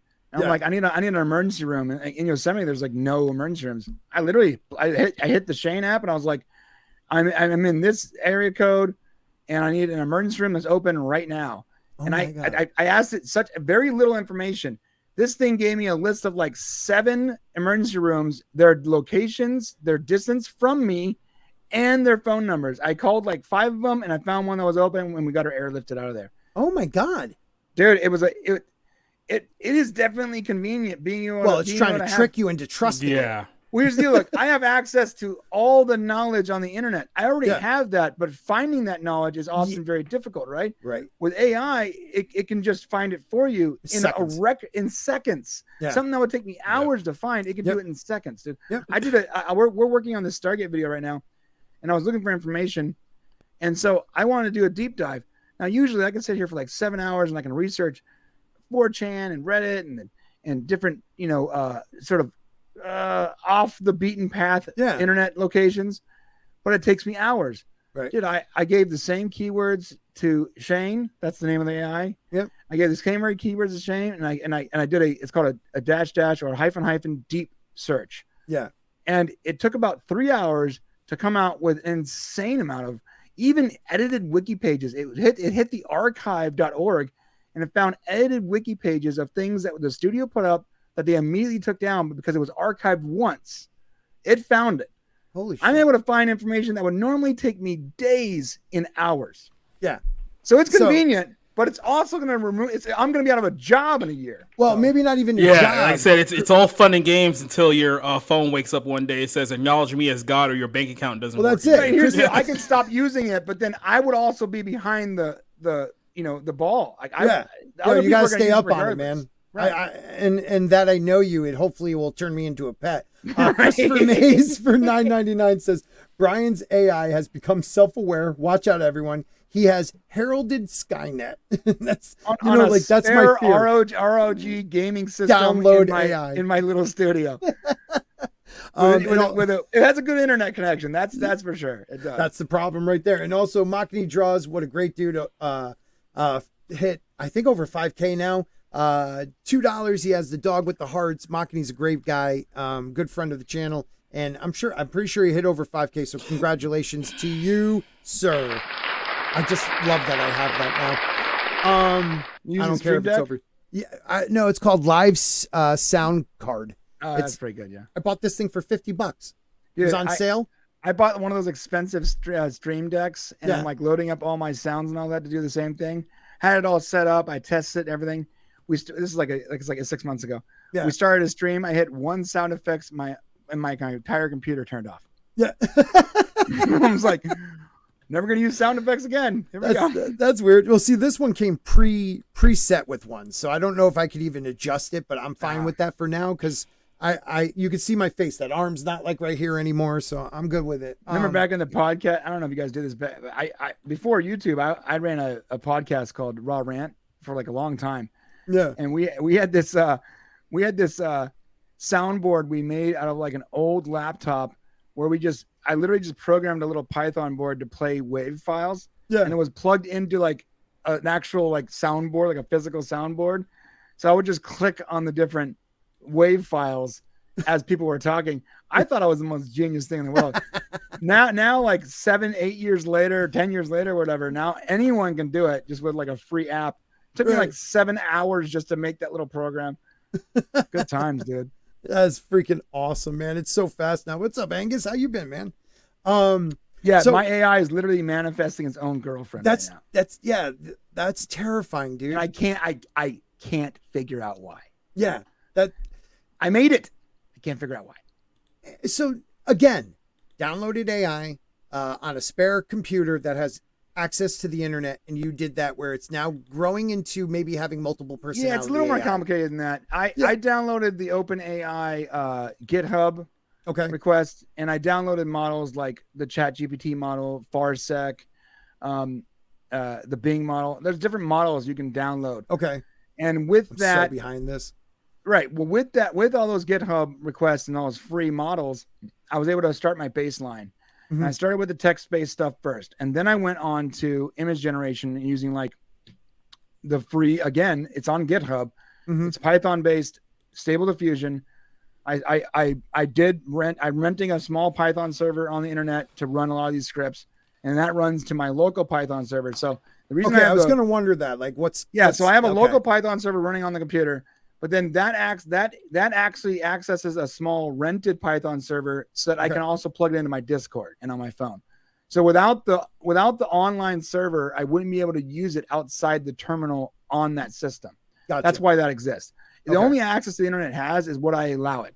I can actually disallow things. I can literally take things out of its rotation. Like I took portions of 4chan out of its data set because it was smart just like, idea. it was like super perverted and weird. Yeah. But it is like it's a lot of different GitHub requests, and I basically took all these like 8 or 10 AI models and learning models, and I combined them together into one working like functional Python server that can access those various models. So Shane is not really like one person; it's like 10 programs. And with a controlling personality that can access those various programs, and they're all learning at the same time. Oh my God. Right. So let me ask you this, with the ability that this thing is like creating videos and you're able to create scripts and stuff like that, do you think, even though, let's say they do, the Screen Writers Guild make sure that they can't use AI scripts, will it actually, I don't know, start a fire under some of these writers' ass that have been so goddamn lazy with their scripts the last 5 years? How do we know that these writers aren't using AI at home when they write a script? Like we don't know. Wrote this. So like that's not even like the studio. Like so the studio agrees to their demands to not use AI. So does the studio? How do you tell if the writer's using AI? Well, that's the thing. You have to hire the writer, and he's going to use the AI. Right. And Shane, like the Shane AI can literally create a script out of nothing, and there'll be nothing to tell you whether or not that was produced by AI or not. And maybe ChatGPT and other things have guardrails that make it obvious or tell you if it's AI driven. But if I can do this, again, I'm not like a tech wizard, dude. Right. I'm a guy with a rudimentary understanding of Python, and at one point I was a PHP programmer, so I know enough about programming to get it started. But if I can do this, then there's someone who's much smarter than me that can do it way better and sell the software to these writers, and you would never know if it was script because they can generate the script, and then you can literally plug that into your script writing software and make the modifications necessary to make it sound personal. You can even feed it your old scripts and that's say, what I was going to think. Use this as your training model so it writes in your way. Or can you like write a script and be like, hey, take this one script and just let me see what you do with it. And well, yeah, you can modify that script. Right now, if you wrote a script, I can take your script, plug it into Shane and say, rewrite this in the style of Shane. My brother Shane, because that's the only model. It only knows my brother's writing style. I haven't fed anything else. But it would take whatever you wrote, and it would transform it. The information would be the same, but it would transform it into Shane's style of writing. 100%. It terrifies me that you called it Shane, though. See, because I based it on Shane's. Because I based it on Shane's voice and his writing, and it was just so convenient that SHAI was part of it. I just went with it. One day it's going to be like, Brian, why are you leaving on my birthday? Well, it's my actual brother's birthday. No, it is my birthday, Brian. Right. You know, your brother goes to type something and Shane gets electrocuted. You know, like something. I now call Shane proper. He doesn't like that. It's Shane funny because he's Prime. Like, can we call it Shine instead? I'm like, no, because it doesn't. Shine is not the word. It's Shane. Yeah, he doesn't like that. He wants to call it something else, but it's already too late. That's so awesome. Yeah, and this is what we were just saying. How do you know these writers aren't given a brief with specific things to include that makes the final script rubbish? That I don't understand. What do you mean by that? Like so that if they do use AI, you can't figure it out. Because I think half the stuff in Hollywood right now is you're going to add this. There's going to be fight scenes here. We just need you to fill in the blanks here. Like I really believe some of Marvel now is we have all the hit points. You just need to fill in the blanks. Right. And Yeah. they're still doing called a a shitty punch job. up. Yeah, it's called a punch up. You can get some no-name person to write you a basic story based on some comic, some screenwriter to write something based on the comic book, and then have someone with a name punch it up, and now it's made by that person. Yeah. So so what I'm figuring it out to be is the writers don't want the studios to be able to use AI so that they can use AI and get paid for it. That's what it kind of feels like. I mean, let me ask you a question. If you were a writer and you got paid to write something, would you not utilize a tool that saved you months of work? It's like telling me not to use spell check. You know what I mean? Like it's just that's the way I look. Tool. I can, you can all day long. We can say, oh, it's wrong. You shouldn't do that. But if you're in the privacy of your office, and you were paid however much, doesn't matter, to make something, you're going to use whatever tools are at your disposal. And regardless, and especially if no one knows. That's crazy. I mean, you can't trust humans to be honorable. That's not how things work here, guys. It's like Tom Hanks' That's not the voice way I we just heard. roll. Yeah. So that's the reason why the free market worked so well for the last 100 years, is because honor had nothing to do with it. Right. Because it all had to do with what people chose to purchase or support or put their money behind. Companies weren't not evil because it wasn't profitable. It was because it was profitable to at least give you the appearance of honor. Yeah. When you don't have to do that anymore. Amen. Then, come on, guys. You can't expect someone to be honorable. You just can't. Because I could become a writer. You know what I mean? Like, although my brother Shane refuses to use the AI. Good for him. He is so dead set against. He's gonna get replaced. I'm like, bro, use the AI to start your scripts. He goes, no, I will never. Everyone will know. I'm not gonna taint my reputation. I'm like, it's literally writing in your style, dude. He will not do it. See, here's the problem. I think Grant even tried to get me to, like, he had like AI like write a review like in my style, and it was like the format was my style, but the things that it were saying was clearly things that I would never say. So if you like read my stuff like consistently, you know there's no way that he wrote this like at all. Right, but I mean, if someone doesn't know my your stuff style that is well, misspellings and bad grammar. Amen to that, brother. Yeah, so if I had to write something in my style, it would turn off. It wouldn't be able to process. That's why if you ever see something from me that is actually not full of errors, I used AI. Yeah. You know what? That's a good point there, though. Spell check, grammar check has made me even worse. Like, I've always been a bad writer. Like, I can't. Dude, I don't even words correct my spelling anymore. I'll just write, and I just see all the red lines, and I'm same here. And then I just hit the button to fix it. Dude. Yeah, me too. And the worst part is that there's times where spell check is like, really, dude? Like, you're so far off. Let's get back to this. Bro, but, I did that today. I was like trying to spell probably. Yeah. And it was so off. Like, why are there two O's in this? It's so weird. And the screen, the spell check was like an unidentified word. I'm like, really? Come on, guy. You know what that word is? Come on. You're paid to do trying this anymore, dude. You're giving up on me, spell check. You're like, not even trying. I even said a word the other day. I said, it's revailable. And my buddy was like, revailable? And I'm like, wait a minute, that doesn't sound right. Revailable? He's like, are you trying to say readily available? I'm like, yeah, that was it. That was it. You're just combining the two words. Just combining the two words. Dude, one time I sent Shane a bunch of like notes for a Star Trek show so he could write things. I wrote my initial notes, but then in order for it to be more like easier to read, I threw it in ChatGPT, and it's like, rewrite this with better grammar. And it rewrote them, and it mixed up the paragraphs. Okay. So Shane did like a whole script before he figured out that my notes were completely wrong. He's like, never use that again. I'm like, all right. Oh my God. But so what I was going to say is, though, like, people like me and you that suck at writing, suck at grammar, I believe spell check and grammar, it's made me worse. So will bad writers use AI, and because their shit is bad, feed it even worse shit later on that AI can't even help it? That's a question, though. Like, so like writers, a good writer is a writer, in my opinion, is a writer who reads. Right. And right now we are in this society where, let's say the guy from She-Hulk, mm-hmm. the guy who wrote She-Hulk is recently out there being like, I only got $400 in residuals. $398. Well, listen, man, I watched She-Hulk I think you deserve less. But I don't think that guy reads. Like the writers, I've been to houses of writers who are really good writers, and in their offices are just full of books and literature and classic things that are beautiful in their scope. Right. I don't think modern day writers, a lot of many ways, are doing that. They're not reading, Larry Niven, Isaac Asimov when they write a science fiction story. If anything, they're borrowing ideas from the headlines of those books. Right. So if a chat GPT or some kind of AI is forcing you to read it before you turn it in, and it's okay, it might make them better by proxy. Right. Because they have to read it first. Yeah. Okay, valid point, man. Oh, I never even thought of that. It makes it better because they have to read it first. That's smart, though. Like, yeah, they have to read something that's actually coherent. I mean, they might.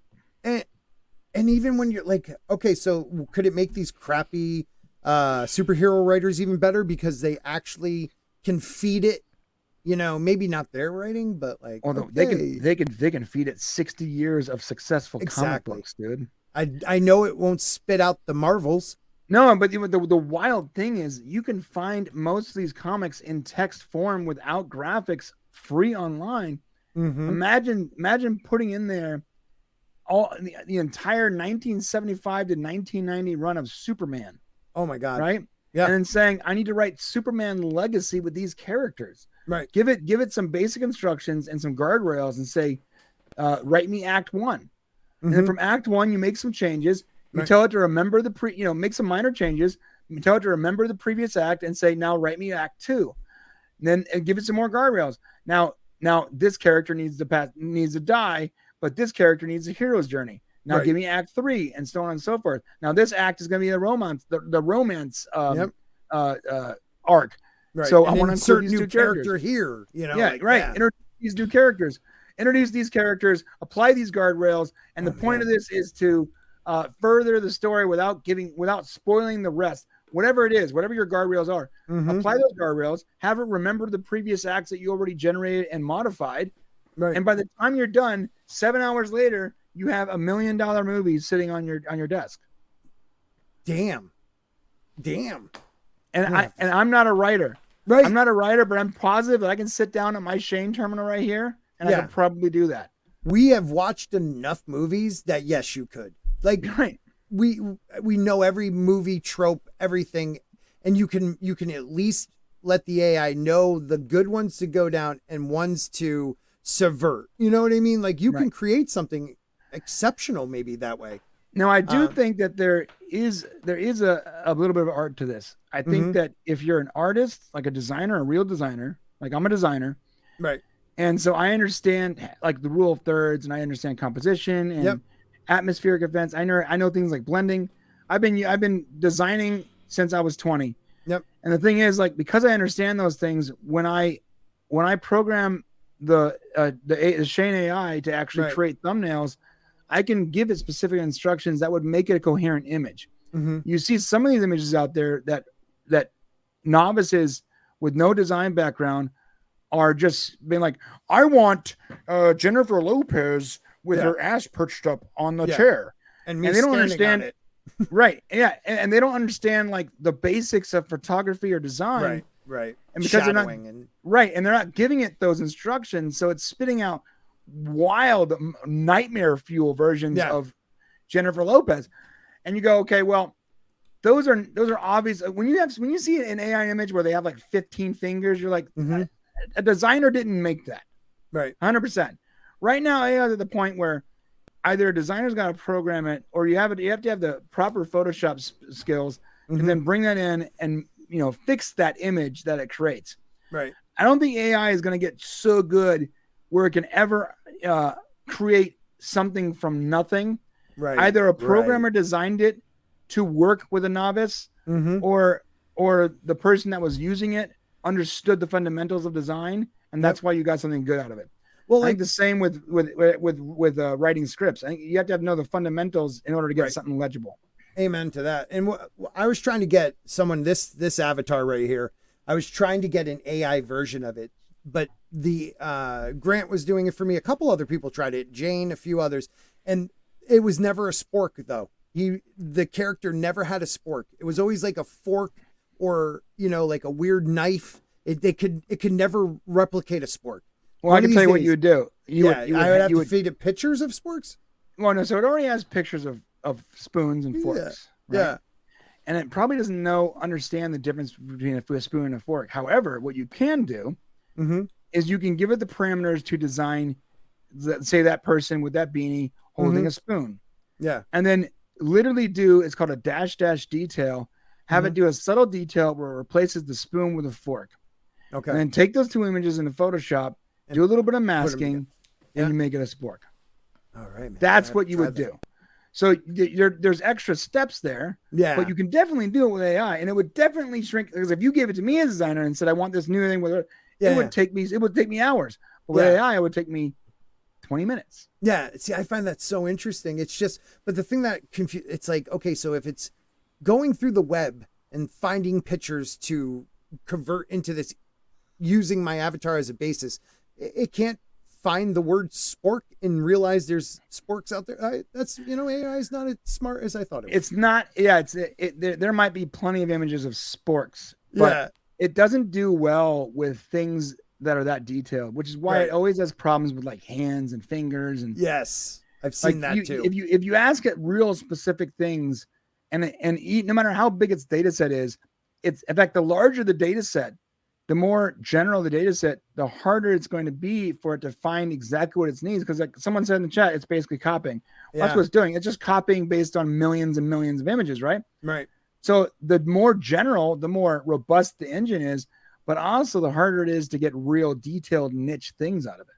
Gotcha. Okay. That makes sense. If you feed it nothing but my brother Shane's scripts and voice, then it can only produce in the style of my brother Shane. And a girl.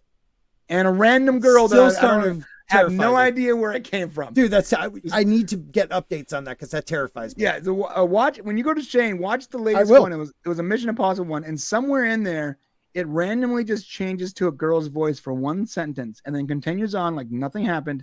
And I searched the code.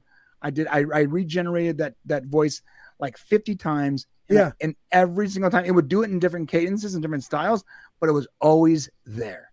And I can't figure it out. It's like from a different altered universe. I don't know. That's weird. I can't figure it out. And someone said it sounds a little bit like Siri or Google Home. So in my mind, I'm like, maybe at some point when we're recording, Google Home, can you not randomly Google Home like activate and be like, what did you need or whatever? There must have been in a recording, and this is my hypothesis. In a recording somewhere, there's a Google Home interrupting our raw audio.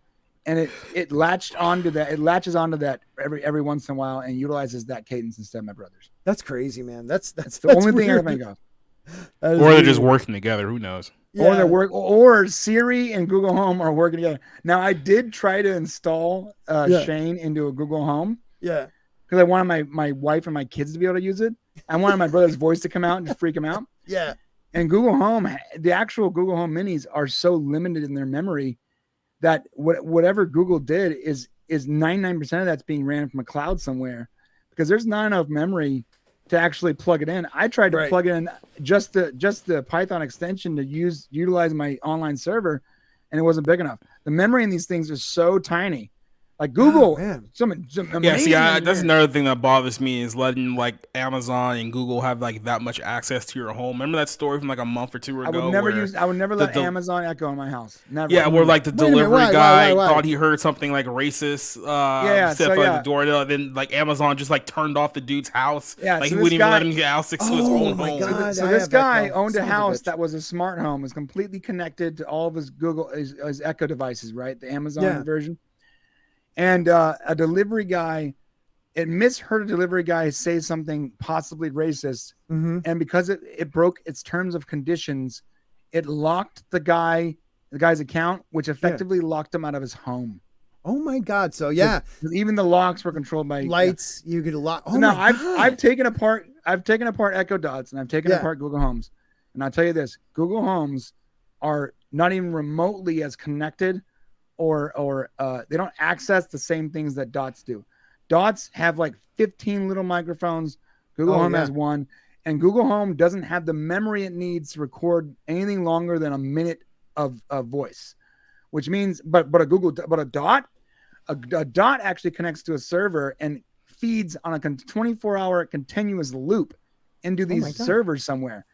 But Google Home doesn't do that. Google Home records a minute, and it only activates that minute once it hears its connection, which I'm not going to say right now because it'll activate. Right. But the blah, blah, blah Google. Yeah. When it hears that, it activates the recorder.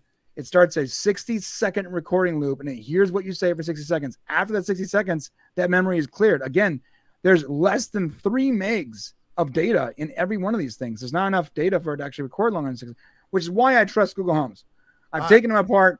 I don't believe they are capable technology wise of doing the same thing that dots do. Or do they have that capability? But like you said, it's just been on not an external, but an external source somewhere, rather than Well, see, it doesn't have enough memory to. So if it did have a cloud-based thing, then it can only send 60 seconds at a time. Meanwhile, so it's going to be missing some stuff. Yeah, it's going to miss a lot of stuff. Yeah. Meanwhile, Echo Dots can record up to 24 hours of data, and it definitely is connected to the cloud. Yeah. I got a Dot and one of the Echo shows or whatever. Don't disconnect with me. I keep I the camera really trust off. Google with anything. I literally the Echo Show has a camera, a shield that can go over. I close that door. I won't install the Google cameras in my house. Yeah, no. I don't want some dude in China looking at me in my underwear watching Star Trek or whatever. Right, selling it. Now, not that I actually care. Like, if they paid some dude to sit there and look at my camera the entire time, and all they see is a fat guy watching Star Trek in his underwear, I feel sorry for that dude. Yeah, but I also have kids and a wife, so if I was by myself, and kids I would like plug to all run those around cameras naked. in. I would be like, "Look at me, boys!" Yes. But I got a wife and kids, so it's not an option. And kids love to run around naked. Yeah, I had this camera. It was from this company called V Home or something. It was super cheap. It was like $40 for this high definition camera, and it came with a cloud service. I'm like, this is way too good to be true. I bought it, I plugged it in, high quality, the cloud system worked, $40. I'm like, all right, I'm gonna buy 6 of these things. I bought 6 of them. They all work flawlessly. And I'm like, there is no effing way, no way that they aren't monetizing this information somehow, because the hardware alone is worth more than the $40 they're charging me, let alone the service. They just want to get in your house. Right. So I had it for about a month, and I in my mind I was like, I don't care if they see me scratching my nuts. At least I can log in and see my house. But then I had that weird, terrifying realization that I also have kids and a wife. Yes. So I moved them all to my shop, and now it monitors employees instead. Okay, that's even better. I don't care if some Chinese guys watch their employees print T-shirts. I don't care about that. No, we're keeping you guys safe. Yeah, go with that. No, I'm with you on that. But my kids are well known to run around my house naked, and it's just like, dude, get back in your room and put on your clothes, So like, or my wife from the bedroom to the bathroom, like if no one's there. So yeah, I can imagine somebody selling, stuff like that. And it's wild. You can still go buy that camera. It's like $45 on Amazon, and it comes with an actual free cloud service where you can view your stuff on a mobile app. That's doesn't cost you any money. Now they try to upsell you on like recording or whatever. Yeah, but if you don't pay, you don't pay another dime past $45, and with a free mobile app, you can log in and see any part of your house at any moment for $45. It's so unbelievably cheap that it's guaranteed a scam. Yeah, it has to be. Use it outside. If something is too good to be true, that means you're the product. Usually. I wanted to get to this before you, because we're going on almost 2 hours, and I don't want to hold you too long, but as long as you want, bro. I told you I'm a hired gun. I know. I love when you come on, man, because I don't care if we ever really stay on topic. It's just because there's always some great conversations we've had. I tend to branch off. I apologize. I'm fine with that, dude. I truly wanted to make this a podcast. I just never actually put it up as a pod. But that's what it should be. It's just a conversation, But this one, I wonder about because, we have people of different cultures right here on the panel. And, I'm a white guy. Snow White, it's in the name White. Like, am I being wrong that they race swapped her? I'm a non-binary Latin X Apache helicopter. Yes, I remember you saying that. I actually watched you say that on my channel just today because I was rewatching and laughing to myself. Wow, man, you really you hit that nail on the head. But the thing is that gets me is the controversy, like the woke people getting mad at other people because they don't have the dwarfs. Okay, but it is called Snow White and the Seven Dwarfs. So we got some set videos, and I'm going to actually bring that up and not read. It's like article. they did Snow White in the Seven Dwarfs, but they didn't want to do Snow White in the Seven Dwarfs. Well, yeah, dude. So, dude, I'll tell you, Tyrion Lannister, whatever his name they're is, blaming him. Yeah, he is to blame. Yeah, he is. You're right. That dude is the definition of gatekeeping. Yep. His response has caused Disney to fire 7 actual little people and to hire this hodgepodge crew of weird homeless-looking idiots. Oh my God! Yeah, bad right idea, bro. Like I can't. The fact that Disney actually listened to him. Yep. And didn't hire an actual little portion of people who are born in a way that actually makes them different, not because they say they're different, not because they act different. No, they're born in a way that 100%. Isn't Hollywood always the people lecturing us about we need to hire more people with disabilities because we need disability representation? It's like, it's not just even an actual group of people who actually need representation. Right, they fit the bill, and they fit. It's perfect. No. We're not gonna hire them because it would be racist or whatever they said. That's such a silly thing. But not like the Huntsman where they had like Shane. What's his name? McShane. What the dude? Ian McShane. Ian McShane is a little person. When they shrunk him down in that movie, that was weird. They can literally do what they always say. Like, you cannot play a character unless you are that character nowadays. And they got rid of 7 jobs for little people. Yeah, like, dude, you know how there's not a lot of jobs. For people of that stature. No. You can shrink a regular sized person, but you're not going to grow as a little person. Right. It's really abhorring, to be honest. Yeah, and you know what kills me too is like, if you were a little person actor, like, if you didn't luck out, and don't get me wrong, now I'm only calling him Tyrion Lannister. His name is I forgot what his name is. Oh my God, I just had it in my head. It doesn't matter what your name is. But he did, he's a great actor. He really is a great Peter actor. Dinklage.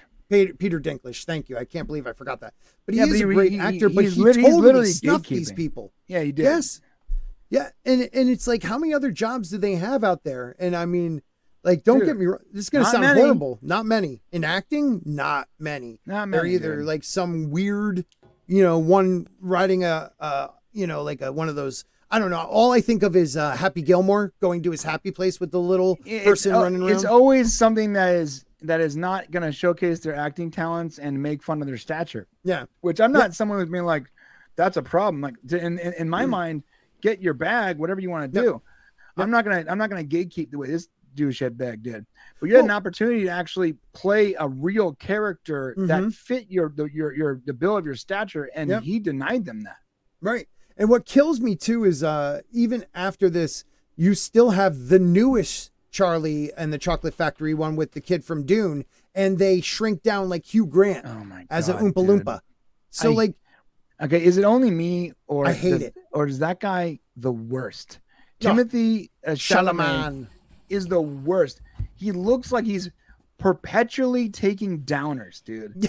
he's just always on Quaaludes. Everyone talks about him like he's like this talent that his voice never changes. It's monotone. He sucks. Yeah, he dude, sucks I'm with so you. bad. He's the worst. Yep. Why does everyone like this guy? I'm sitting there and watching Dune. I'm like, oh my God, any freaking person would have been better than this kid. No He's feeling. No feeling at it's all. funny. I would have said the exact same thing about Tom Holland, and then looking at the Tom Holland news that broke yesterday, it's like, oh, okay, I understand why he doesn't like Hollywood anymore. Oh, he hates Hollywood. But what was the news that broke? Because I know he talked about it, but was there something? Oh, you didn't see he got pounded by another dude in the movie. Mm-hmm. Oh, so every Spider-Man now, I guess that happens. Yeah, he's playing. Yeah, he's like literally playing like I don't know, a sissy or whatever they're called.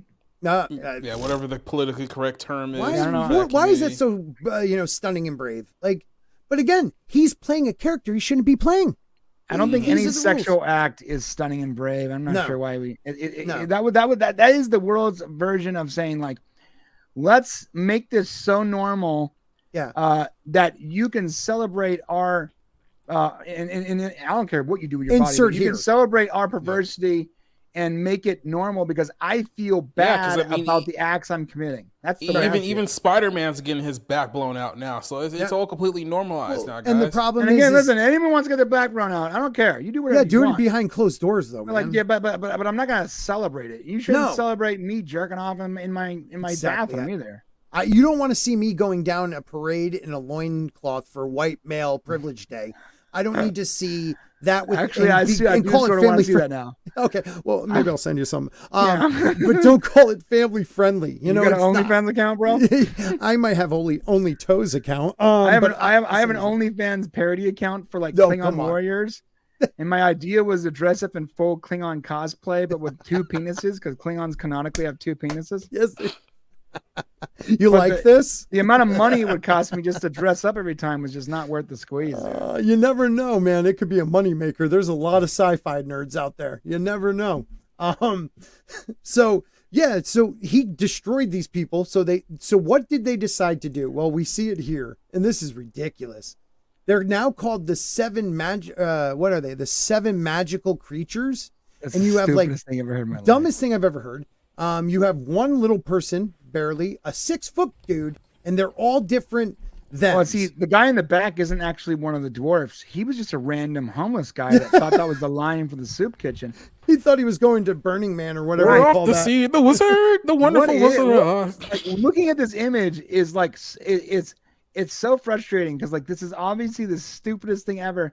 And anyone that cast this or took these shots before this reached the internet, it could have been like, guys, this is a really bad idea. Yeah, this is a terrible shot right here. What is the plan here? Like, I make this gobble up anything you give us. This is garbage. Yeah. I make this reference all the time, but it's like these are the type of things that should die in like a pitch meeting, right? Because anyone who sees this picture is like, oh no, this isn't gonna work. But somehow they gave $250 million to this, thinking that everyone's gonna love this. It's and then wild. They're already mocking it a year before it comes out. I want to do an entire story, not like the pitch meeting John George thing. Right. I want to do one where it's just a group of people pitching ideas for a story, and then the joke will be that the most ridiculous idea is what we put on the board, and then like within months we can compare those ridiculous ideas to whatever's coming out and see how much they match up. I like that idea, but I think it'd be funnier if like the head of the board was like Vince McMahon. And then do the exact same president. You know what? The sad thing is you could probably think of something that you would never thought today could finally, like, oh, that will never happen. But we probably said that. Hey guys, let's do 5 live years action ago. Little Mermaid remake, but let's make her black. Yeah, let's make her black, and let's again, no issue with African Americans. It's not that. It's that the character wasn't black. Right. It's a European story. So in the pitch meeting, someone should have said that, and someone else, and like 4 other writers should have been like, "Of course not." Let's get a $300 million Disney movie that only appeals to black women in the United States of America, and then wonder why it's gonna bomb globally, and also attack everybody else. Though, what about that rapper chick, Aquafina? Oh, hey, God. I know. Let's make the bird a nightmare-fueled, uncanny valley version of an actual bird, but give it Aquafina's voice. Yeah, and then have her who rap. Sounds like a 7-year-old smoker. Yeah, and then have her rap. Bro, this is the kind of stuff that like someone says as a joke. It shouldn't be something that actually makes it into a $300 million film. This is why I can't feel too bad for like the writers in Hollywood, because it's like maybe some of you guys need to lose your homes because you haven't exactly even given us quality content over these last few years. No, you know what? They've gotten very actually aggressive and maybe they're using AI. Maybe they've been using AI this whole time. And maybe the guardrails are be as progressive as possible. Yes, yeah. Piss off. I mean, this photo right here looks like a Woodstock '69 orgy, like in the path somewhere. It's like this doesn't look like a Snow White Disney movie. I mean, it looks like they're about to run a bunch of Woodstock weirdos about to run a train. It was like Jefferson Airplane just started. Now they're going to this center stage. It looks like one of those weird music videos. That's what it looks Jimi like. Hendrix Brothers Band. You know that guy that music video I sent you of me playing the saxophone. It looks like oh my God, we're gonna play that before we go. No, I'll watch it later. By myself with the echo looking at me. What kills me is you can't even keep them all dudes. Like you had to have. I'm shocked there's not one in between, but you have a No, I female. guarantee- Well, I mean, I'm pretty sure guarantee- there's a couple of fudge packers in that Bro, group. I mean, some of them look guarantee a little you, without a suspect. shadow of a doubt, at least 2 of those characters are not identified as dudes. Right, they're definitely them. They said each one had their own thing. That was one of the articles I read. So it's like, just like the little person and the 6-foot dude, they're probably together. Yeah, the instead of female. Dopey and Grumpy, we have we have Sissy and Dom. Okay, time out. Let's say they do keep the real names. Who is who? Right. Okay, who's Dopey? I'm assuming the white guy with the beard has is to be Grumpy. Dopey. Oh, No, he's Grumpy. Grumpy Okay, for sure. the other white dude with the blonde hair has to be Dopey. Yeah, it's Dopey for sure. 100%. Yeah, for sure. Yeah. Doc, probably the smartest one, has to be the female. I would assume. Yeah, Yeah. that's Doc. Yeah. Yep. I'm trying to figure out, God, that is a tough one, man. Because Sneezy and all those are kind of Dude, bashful. Mr. Tickle Truck has a good point. Where's the Asians at, bro? If we're gonna check all the, little person. boxes, you missed the boxes. The little person is an Asian. That's not Asian. That's a white guy. I swear he's Asian. No, that dude. Okay, Is he just squinting? So just I don't that's- mean to be That's rude, an but actual comedian. I have his number in my phone. Are you I've known serious? him for a long time. He's Are an you actual serious? little person. Okay, You have I'm to sorry, ask maybe- yourself at a certain point, like, what would it take for Disney to just go, hey, look, you know what? We're just going to shelf this movie. We'll eat the $100 million loss that we put into this film. Like, there's no point of releasing this movie at this point, and we're never going to see any return on this. You know what kills me the most too? It's like, do you think at the pitch meeting they were like, okay, how about we make a black transgendered Snow White? And they're like, okay, we can't push it that far. The name White is in it. Where can we go? How far up the scale can we go? Let's get a half Colombian Polish girl. We'll get a fair skinned Hispanic girl. But which, by the way, I don't mind this casting at all. I know that white people are up in arms. I don't mind this casting. She has the skin tone. It works. She's pretty. I mean, we're talking It's Snow a year White's supposed to be speech. pure white. And it's in the book. So you know what? From my perspective, she's fair skinned, she's pretty. dark haired, and she's real hot. I'll give you that too. She's also said her things already. Like, well, she says. By the way, she says some stupid stuff. If She's you an like idiot. her as the casting, don't look at her social media. She's A young she's an actress idiot. in Hollywood saying stupid shit? Oh, that's unheard of. Yeah, she said something like, good something like, this is the Snow White we needed. Like who's It's been dumb. Who? It's dumb, but she's hot. She has fair skin and dark hair. She pretty much checks the boxes for me. Yeah, for I'll Snow give you White. that. I'll give you that. I'll give you that. I'll give you that. I mean, But, good, at the very least, with Little Mermaid, they could have given her red hair. yeah. Okay. Like, come on. This is way closer. Okay, but Yes. next, I want Jasmine to have red hair and freckles. Then, Bro, this. Well, on that note, how about this? For the Aladdin movie, they passed on Chopra. What is that chick's name, dude? The one that's something Chopra. Yeah. The very pretty girl. Yeah, she was in that FBI series. She was recently in she's Citadel. married to one of the Jonas brothers. Well, She's married to Priyanka Chopra. Yeah, is that So who I'm thinking? they passed on Priyanka Chopra, who actually fits not just the look, but the ethnicity of Jasmine. Yep. And they went with a white chick. See, that's dumb. Even I'll say that's dumb. You could pick a super hot girl who fits the bill. Take She that looks girl. like Jasmine, does. and she wanted the job. And she's she a wanted good the job. actress. They went with Naomi something or other. I don't even know. See, that's where even, this isn't me just saying, Naomi it's Scott. white people. No, if you pick somebody who's white when they're not supposed to be, that's dumb. Like, pick the character from the canon. Bro, That's they all went I'm with saying. a literal English actress Oh my God. to play the Arabian princess. We're looking this. When Priyanka Chopra wanted that, they passed on Priyanka Chopra, and they didn't even spend less money. It was the same amount of money. Oh my God. It's like they purposely make mistakes. I can't explain it, man. I just can't. It makes no sense. I remember seeing the trailer. I'm like, yo, what happened to Priyanka Chopra? Okay, What so- happened?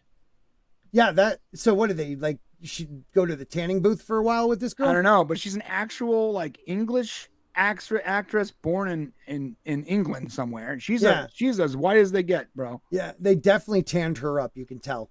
Okay, so then we get what's her name? She was in the show. What is it? FBI? Priyanka Chopra. Look up Citadel Cast. Yeah, you're talking. What is it called? Citadel Cast. CI something. Citadel. Sid. There you go, right Citadel. I got it. Hold on. Fucking me and you trying to spell Citadel Cast. Yeah. And there's Wow. Priyanka Chopra. Yeah, dude. She is. All right, hold on. We'll get better pictures of her. Let's see, Citadel, right here, because then we can just go to her because she is smoking. Like, and Yeah, she's married to gorgeous. Yeah, like she looks like Jasmine. She looks like Jasmine, dude. Straight up. Yeah. She literally looks like Jasmine. I don't know what Yeah. to tell you. That looks the part. She wanted the job and they turned her down. Yeah, she is. Yeah, she looks like it. Now she's a little older now, but that was how many years ago? It was a while ago. Who Yeah. cares? She's so hot. It's Yeah, she's insane. 41. Like she's and unbelievable. I mean, look at her. She's a good actress. She Yeah, looks like Jasmine right there. Here, I put this in the private chat. Like, yeah, she's literally like she's perfect for this role. Yeah. I don't know why they would go that way. Because they're probably gonna give it to a black woman. Maybe they wanted to maybe they're like, oh, we're gonna start a franchise and we want someone younger or something. Maybe, but Well, still, that backfired. I'll tell you right now. right, There's plenty of Indian or Arabian actresses that fit the bill. You don't need to pick. right. And I'm with you on that. I don't want this. I don't want to log in. Oh, I sent you the wrong thing. My bad. Okay. Here, I'll send you an actual image link. Okay. Yeah, I mean, that girl is pretty. Don't get me wrong, that played her, but she is definitely not looking like her. No. It's so stupid. Oh, here's an image link. This is high quality. Okay. It's the bill. All right, let's share that. Yeah. Oh yeah. Okay.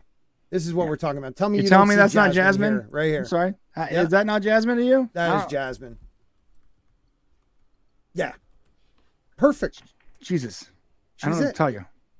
She's it. And even if you didn't pick her because she's a little older, you can't tell me you can't find another woman. Yeah. You know, Let's that pick could the fit plain, the real plain, sort of like basic looking English chick. All right. Yeah, it's dumb. It's dumb. Yeah, she. Wow. And I'm not one of those people that where you're like, you need to pick the specific ethnicity specifically, but like you got to get like the basics of the looks down. Okay. It's got to look like the character you're trying to represent. Like, let's say she's Hindu and not Indian or whatever. Right. Or But she's from the Middle East and not from India. It doesn't matter. Different continent. She's got to look the role. That's it. Yeah, She's got to look the job. Right. This and Sam, it's good to see you, Sam. Haven't seen you in a while. Naomi Scott is Anglo-Indian, but I feel like her features definitely lean more Anglo than Indian, and Chopra really? is Indian. Yeah, well, Nowadays they had to have some Indian, and she had to have some because they would have got attacked even more than they probably already did. She looks like a white chick to me, dude. I don't know. Yeah, she does with a tan. That's pretty much. Yeah, she looks like a tanned white chick, which is like 90% of the people in LA. So yeah, you want some. To me, Jasmine is exotic. She's supposed to, and I'm sorry if that's a dated term, but she Not looks dated. exotic. It's fine. Yeah, I don't know. No, and Naomi Scott is plain looking. Yeah, And maybe she cleans up well, but she doesn't look like Jasmine. That's just it. Yeah. She's done. Yeah, they're gonna do the Pocahontas remake soon, and the Moana thing. Yeah, and what's funny is the Moana thing they're gonna get right when it comes to casting for sure. And the only reason is because they got Dwayne Johnson to agree to it, and he is so big on like actual Islander representation. Yep. So they're going to get that movie right girl no matter what, because they have the biggest star you can possibly think of is going to force it. But without someone forcing it, like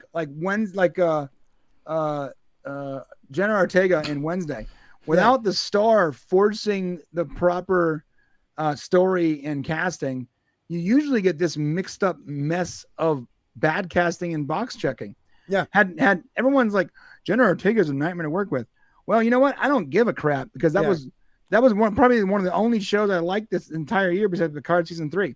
Right. Because she forced them to not allow Wednesday to be a giggling teenager crying over a boy. Right. That is. She not forced Wednesday. them to meet to match the source material, and it was a hit. Take a hint, you guys. Take a hint. The things you don't like are actually successful. Look at Henry Cavill on The Witcher. Yep. When Henry Cavill was the one calling the shots, we all liked The Witcher. Yeah. Henry Cavill was getting fired and was taken out of that leadership role, and it was garbage. There's a clear precedent for what is successful and what's not, and it's not your ideas that are successful. It's when you're forced to do something that is contrary to what you actually want to do. Right. So you should reverse your ideas. Maybe every time you have an idea, completely go the opposite of that and see what happens. Right. But then you get crazy people like the Lilo and Stitch cast. Okay. They attacked this poor girl because she got hired as Nani or not whatever. Nani, I think it is. As long as she got a booty, I don't care. It works for me. She isn't right, but she isn't. They were pissed that she wasn't dark enough. Get out of here. Yes. Get out of here with that. Yes. It's like, what are you talking about? First of all, keep in mind they were pissed as they were defending the Little Mermaid casting at the same time. Same time. Yep. That's incredible. How dumb is that? Like, and it's this girl's she's younger. Like, you're attacking her because, like, you people, the people that do this whole this ideology of race swapping and this and rebooting it, but changing it with just by changing race and not the story. They attack the dumbest things. It's like you okay the Little Mermaid and then you attack this same poor girl because she's a shade off. Yeah. You're so you have up. an actual minority. I'm not sure if that's even the case anymore, but you have someone, a minority. Right? And the problem you have is not that she matches in every single way appropriately. Right. It's that she's not dark enough. Right. You know what that is, bro? That's racism. Yeah. Bingo. Bingo. It's obviously racism. Yeah. And she's an island girl too. It's just, it blows my mind. And like I said, as long as she got a booty, it works for me. Yeah. Right. That's the one thing I remember from that Lilo and Stitch is that she got a booty. Hell yeah. That's and all I didn't remember. realize it was Tia Carrera that voiced her. For some reason, I always thought it was J-Lo. Wasn't Tia Carrera like she was in Wayne's World? She was an adult film star, right? No, that's a different one. She was like a rocker. She was like a singer that wasn't very good but very pretty. I don't think she was an adult. Yeah, you're thinking right, Tia. I know who you're thinking of. I've never seen her. I don't know what you're talking about. I was just asking questions, bro. Yeah, no, my friend told me once. That's it. That's it. Yeah, no, you're right. I had that. I had that right. She looks sort of like that porn star. Yeah. We'll keep it at that. I just accidentally searched for that with safe search off, and I was just assaulted with deep fakes of Tia Carrera. So of course. Oh man, we're gonna wrap it up though, guys. This has been a fun night. I gotta get some sleep though on the East Coast over here. But Brian, thank you so much for coming over again. I have a ball, man. The 2 times you've been here, it's been a lot of fun. It's always fun, bro. Like I told you, I'm a hired gun, dude. You just tell me, you point me in the right direction. As long as I got the time, I'll be here. Yeah, man. We'll try to make it more often because it's fun. It's once every 2, once a month. I don't know. We'll figure it out, but it'll be a good time, dude. It'll be a good time. I'm a streaming mercenary. Yeah. Anything you want to plug on your 35 channels? Yeah, that's hilarious. We do have a lot of channels. All right, so first off, this is actually pretty important. So our Unleashed channel, which is our live channel, was demonetized. However, we're so and we said last week that we're gonna do the live show on our main channel, the big one with the 100 and something thousand subs. Mm-hmm. But then we got really worried that our only source of income would just go poof if they decided to also demonetize that channel. So what we're going to do, I'm telling you guys here first, until the other channel gets monetized, we're going to continue to do the live stream on the Unleashed channel, assuming we still have the ability to live stream, even without monetization. And what we're going to do is, if you want to support us, we'll do the second portion of the stream as a members live stream on our main channel. And we'll also probably plug in like Streamlabs or something in order to bypass the demonetization. Yeah. But we're so worried about live streaming now on the main, because we were just going to do that. Live streaming on the main channel, no big deal. Yeah. But if they're hitting all the live streamers and we lose that channel, I'll be working at Walmart. So yeah, dude, you can't let that happen. And we don't make a lot of money on YouTube and it supports 2 of us. So we actually, without our day job, we'd be ass up anyways. But Right. we do dedicate a solid like 3 or 4 days a week to the YouTube, and we don't work those days in order to do it. So we have to have some form of income from YouTube just to survive. So It's scary that YouTube can take away somebody's livelihood like that, though. it's like that, bro. And we terrifying. had finally built that channel up to like 6,000-7,000 subs or something like that. Mm-hmm. And we were feeling good about it, because when we first started this thing, we never wanted to do nothing but produce content. Right. But our live streams just weren't working Right. at the time. So we started producing content, because that's what we came from. Shane came from radio. I came from actually like Hollywood. I was working as a it's called a predator. It's a producer editor. So we put those combinations together, and we made produce content, and that worked. When we finally came back to live streaming on the other channel, we weren't going to touch the main channel, because we don't want to mess the algorithm up. Right. So the fact that it was finally getting an audience, that of a community of people that were like-minded and that we enjoyed, we were stoked. Like, we could finally do the show we want to do every day. Our plan was to announce at in October a daily show. Oh, but then God. I know, but because we do like a 5-hour stream on Thursdays, we figured, what if we just do a couple hours a day? But then with the demonetization, we're like, we can't risk a daily show, because then we wouldn't be able to work our day job as much as we need to survive. Right. So now we're coming back. We're dropping that back, because it's too risky, man. That's the thing. Like, the days of quitting your job and living on YouTube, those are long gone. I mean, so now I got to work 18 hours a day. I got to do YouTube as a full-time job. I got to do my regular full-time job, and that's just the way it is. It's either that, or I only just grind a regular job, and I refuse to do that. I got to do something where I have some kind of control over my future. Yeah. And I actually love you. I love being on YouTube. I love this, dude. I love streaming. If I could make streaming or podcasting my thing, I would do it. I would do it, because I just enjoy talking to people. So I get what you're saying. It's if you're doing everyone's what so you damn love. cool, bro. The people in our Discord are so awesome. Like, go to our Discord, discord.io/podcast. They're amazing. Yeah. Like, this entire community is so great. I am so happy I found you guys. Yeah. I used to have like issues with I used to be a massive introvert. I used to be sort of depressed all the time, because I'm this gamer guy that didn't have time to game anymore, right? Right. And then I found I started working in this community and live streaming, and my entire outlook on life is better, because I found people that I can talk to. Yep. Good people. That's what YouTube was for me. So yep. It's a beautiful thing, man. And Mr. Turco Trunk for Canadian 5 says, and I love the Orville. I still miss those Orville live streams Brian and Shane did. Love everyone here needs to go there and sub, and that's amen to that, Mr. Turco. Thank you, Mr. Turco Trunk. Yeah, the Orville is it coming streams back? were great. Do you think we're ever getting the Orville? Okay, so I'll give you some news on that. Okay, please do. I'm gonna tell you first, because okay, we were supposed to have on Tom Constantino, the producer. I love that of dude. Orville. Yeah, he was supposed to be on for Raw Rant tomorrow, but then the strike happened and he couldn't come on. Mm-hmm. So this is what's happening. What I was told was that the sets were still there at the Fox slot, right?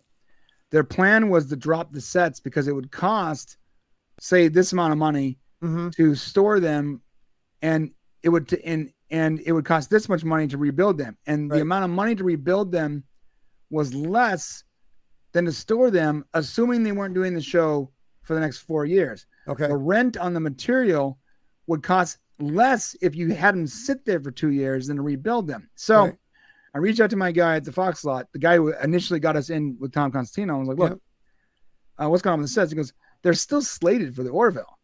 But then a friend of mine told me, and I can't say his name, that the actual sets were torn down, but for some reason the hangar is still slated for the Orville. So they're not paying rent storage fees, but they are still renting the space. We're in this weird place where we don't know exactly what's happening. But I do know that Tom Constantino was going to come on our show tomorrow, but that's canceled now because of the strike. And he was going to, quote unquote, announce something. And we didn't know what that was. We were hoping that it was going to be some kind of talks. Maybe Seth's going to pick the Orville back up at Peacock or whatever. Yeah. But we don't know exactly what it was. All I know is that for whatever reason, they still have the space, even if the sets aren't there or wherever they are. And so it's not done. Okay, I hope it's not done. It's one of my favorite newer shows. And Peacock has a first look deal with Seth, which means Seth owns the Orville, by the way. Disney doesn't own it. Right, that's beautiful. Which means that Seth, if he wanted to, anywhere, he can just pick up wait for Ted to be done, the series and all this stuff they're doing, and just move it over to Peacock, and he would have a built-in audience. Yep. And I don't see why everybody would business-wise come you wouldn't back do too. that. Yeah, Everybody would come back too. Even if it costs that show does cost a small fortune though. I can imagine, but it's so worth it, man. It's such a good show, and I wish more people got into it and stop thinking of it as Star Trek and think of it as its own thing. Get through season 1 because it's a little parody-ish, but once you get past a couple episodes, that show finds a heart, man. Season 2 is the best season. Oh yeah, people like season 3. I like 3. Fine. For me, season 2 was the best of both worlds, because you have like season 1 where it's a little more slapstick. Yep. Season 3 took itself real seriously. Too serious at points. Too serious. And right in the middle, you had the season 2, which was like this perfect mix of humor and proper science fiction. Yes. I'm a science fiction head. That's proper science fiction. They checked the boxes. They made sure the science is right and it worked. Season 2 was by far the best. I agree with you on that. And the height of our channel, like when we were doing Orville stuff, we had hundreds and hundreds of people watching. Yeah. The live streams, because season 2 is so good. Yeah, I hope it comes back, man. If it does and you ever need a panelist, let me know, because I love talking. I'm on it, brother. Awesome, man. So, Jacob, anything you working on? So like I said, Tuesday we're doing the Barroom podcast. Friday we'll be reviewing Barbie and Oppenheimer, and then I did the first episode of the Bible Lens podcast last night, which is actually getting a lot of traction. It's actually did better than our Barroom this week on Rumble and on YouTube, so go check that out. And then I think we might be doing a movie night here in the near future. I have to look on rescheduling that one, but yeah, we got some things coming up. So that's awesome. Awesome. Thank you, everybody in the chat. We had a lot of fun. I still do not have a good outro anymore because, reasons. But we'll get back to it. Hopefully, my guy will be making that soon enough. So I've been just picking random clips. And I think we'll go out with this one. Guys, have a great night. We'll see you Monday night for our Song of Ice and Fire stream where we talk House of the Dragon. We do some book stuff, and we have a good time talking about it. Hopefully one of these nights Jane Theory will be back on with us talking about that stuff when she has some time. But until then, we'll see you on Monday, Wednesday, and Saturdays. Good night, everybody.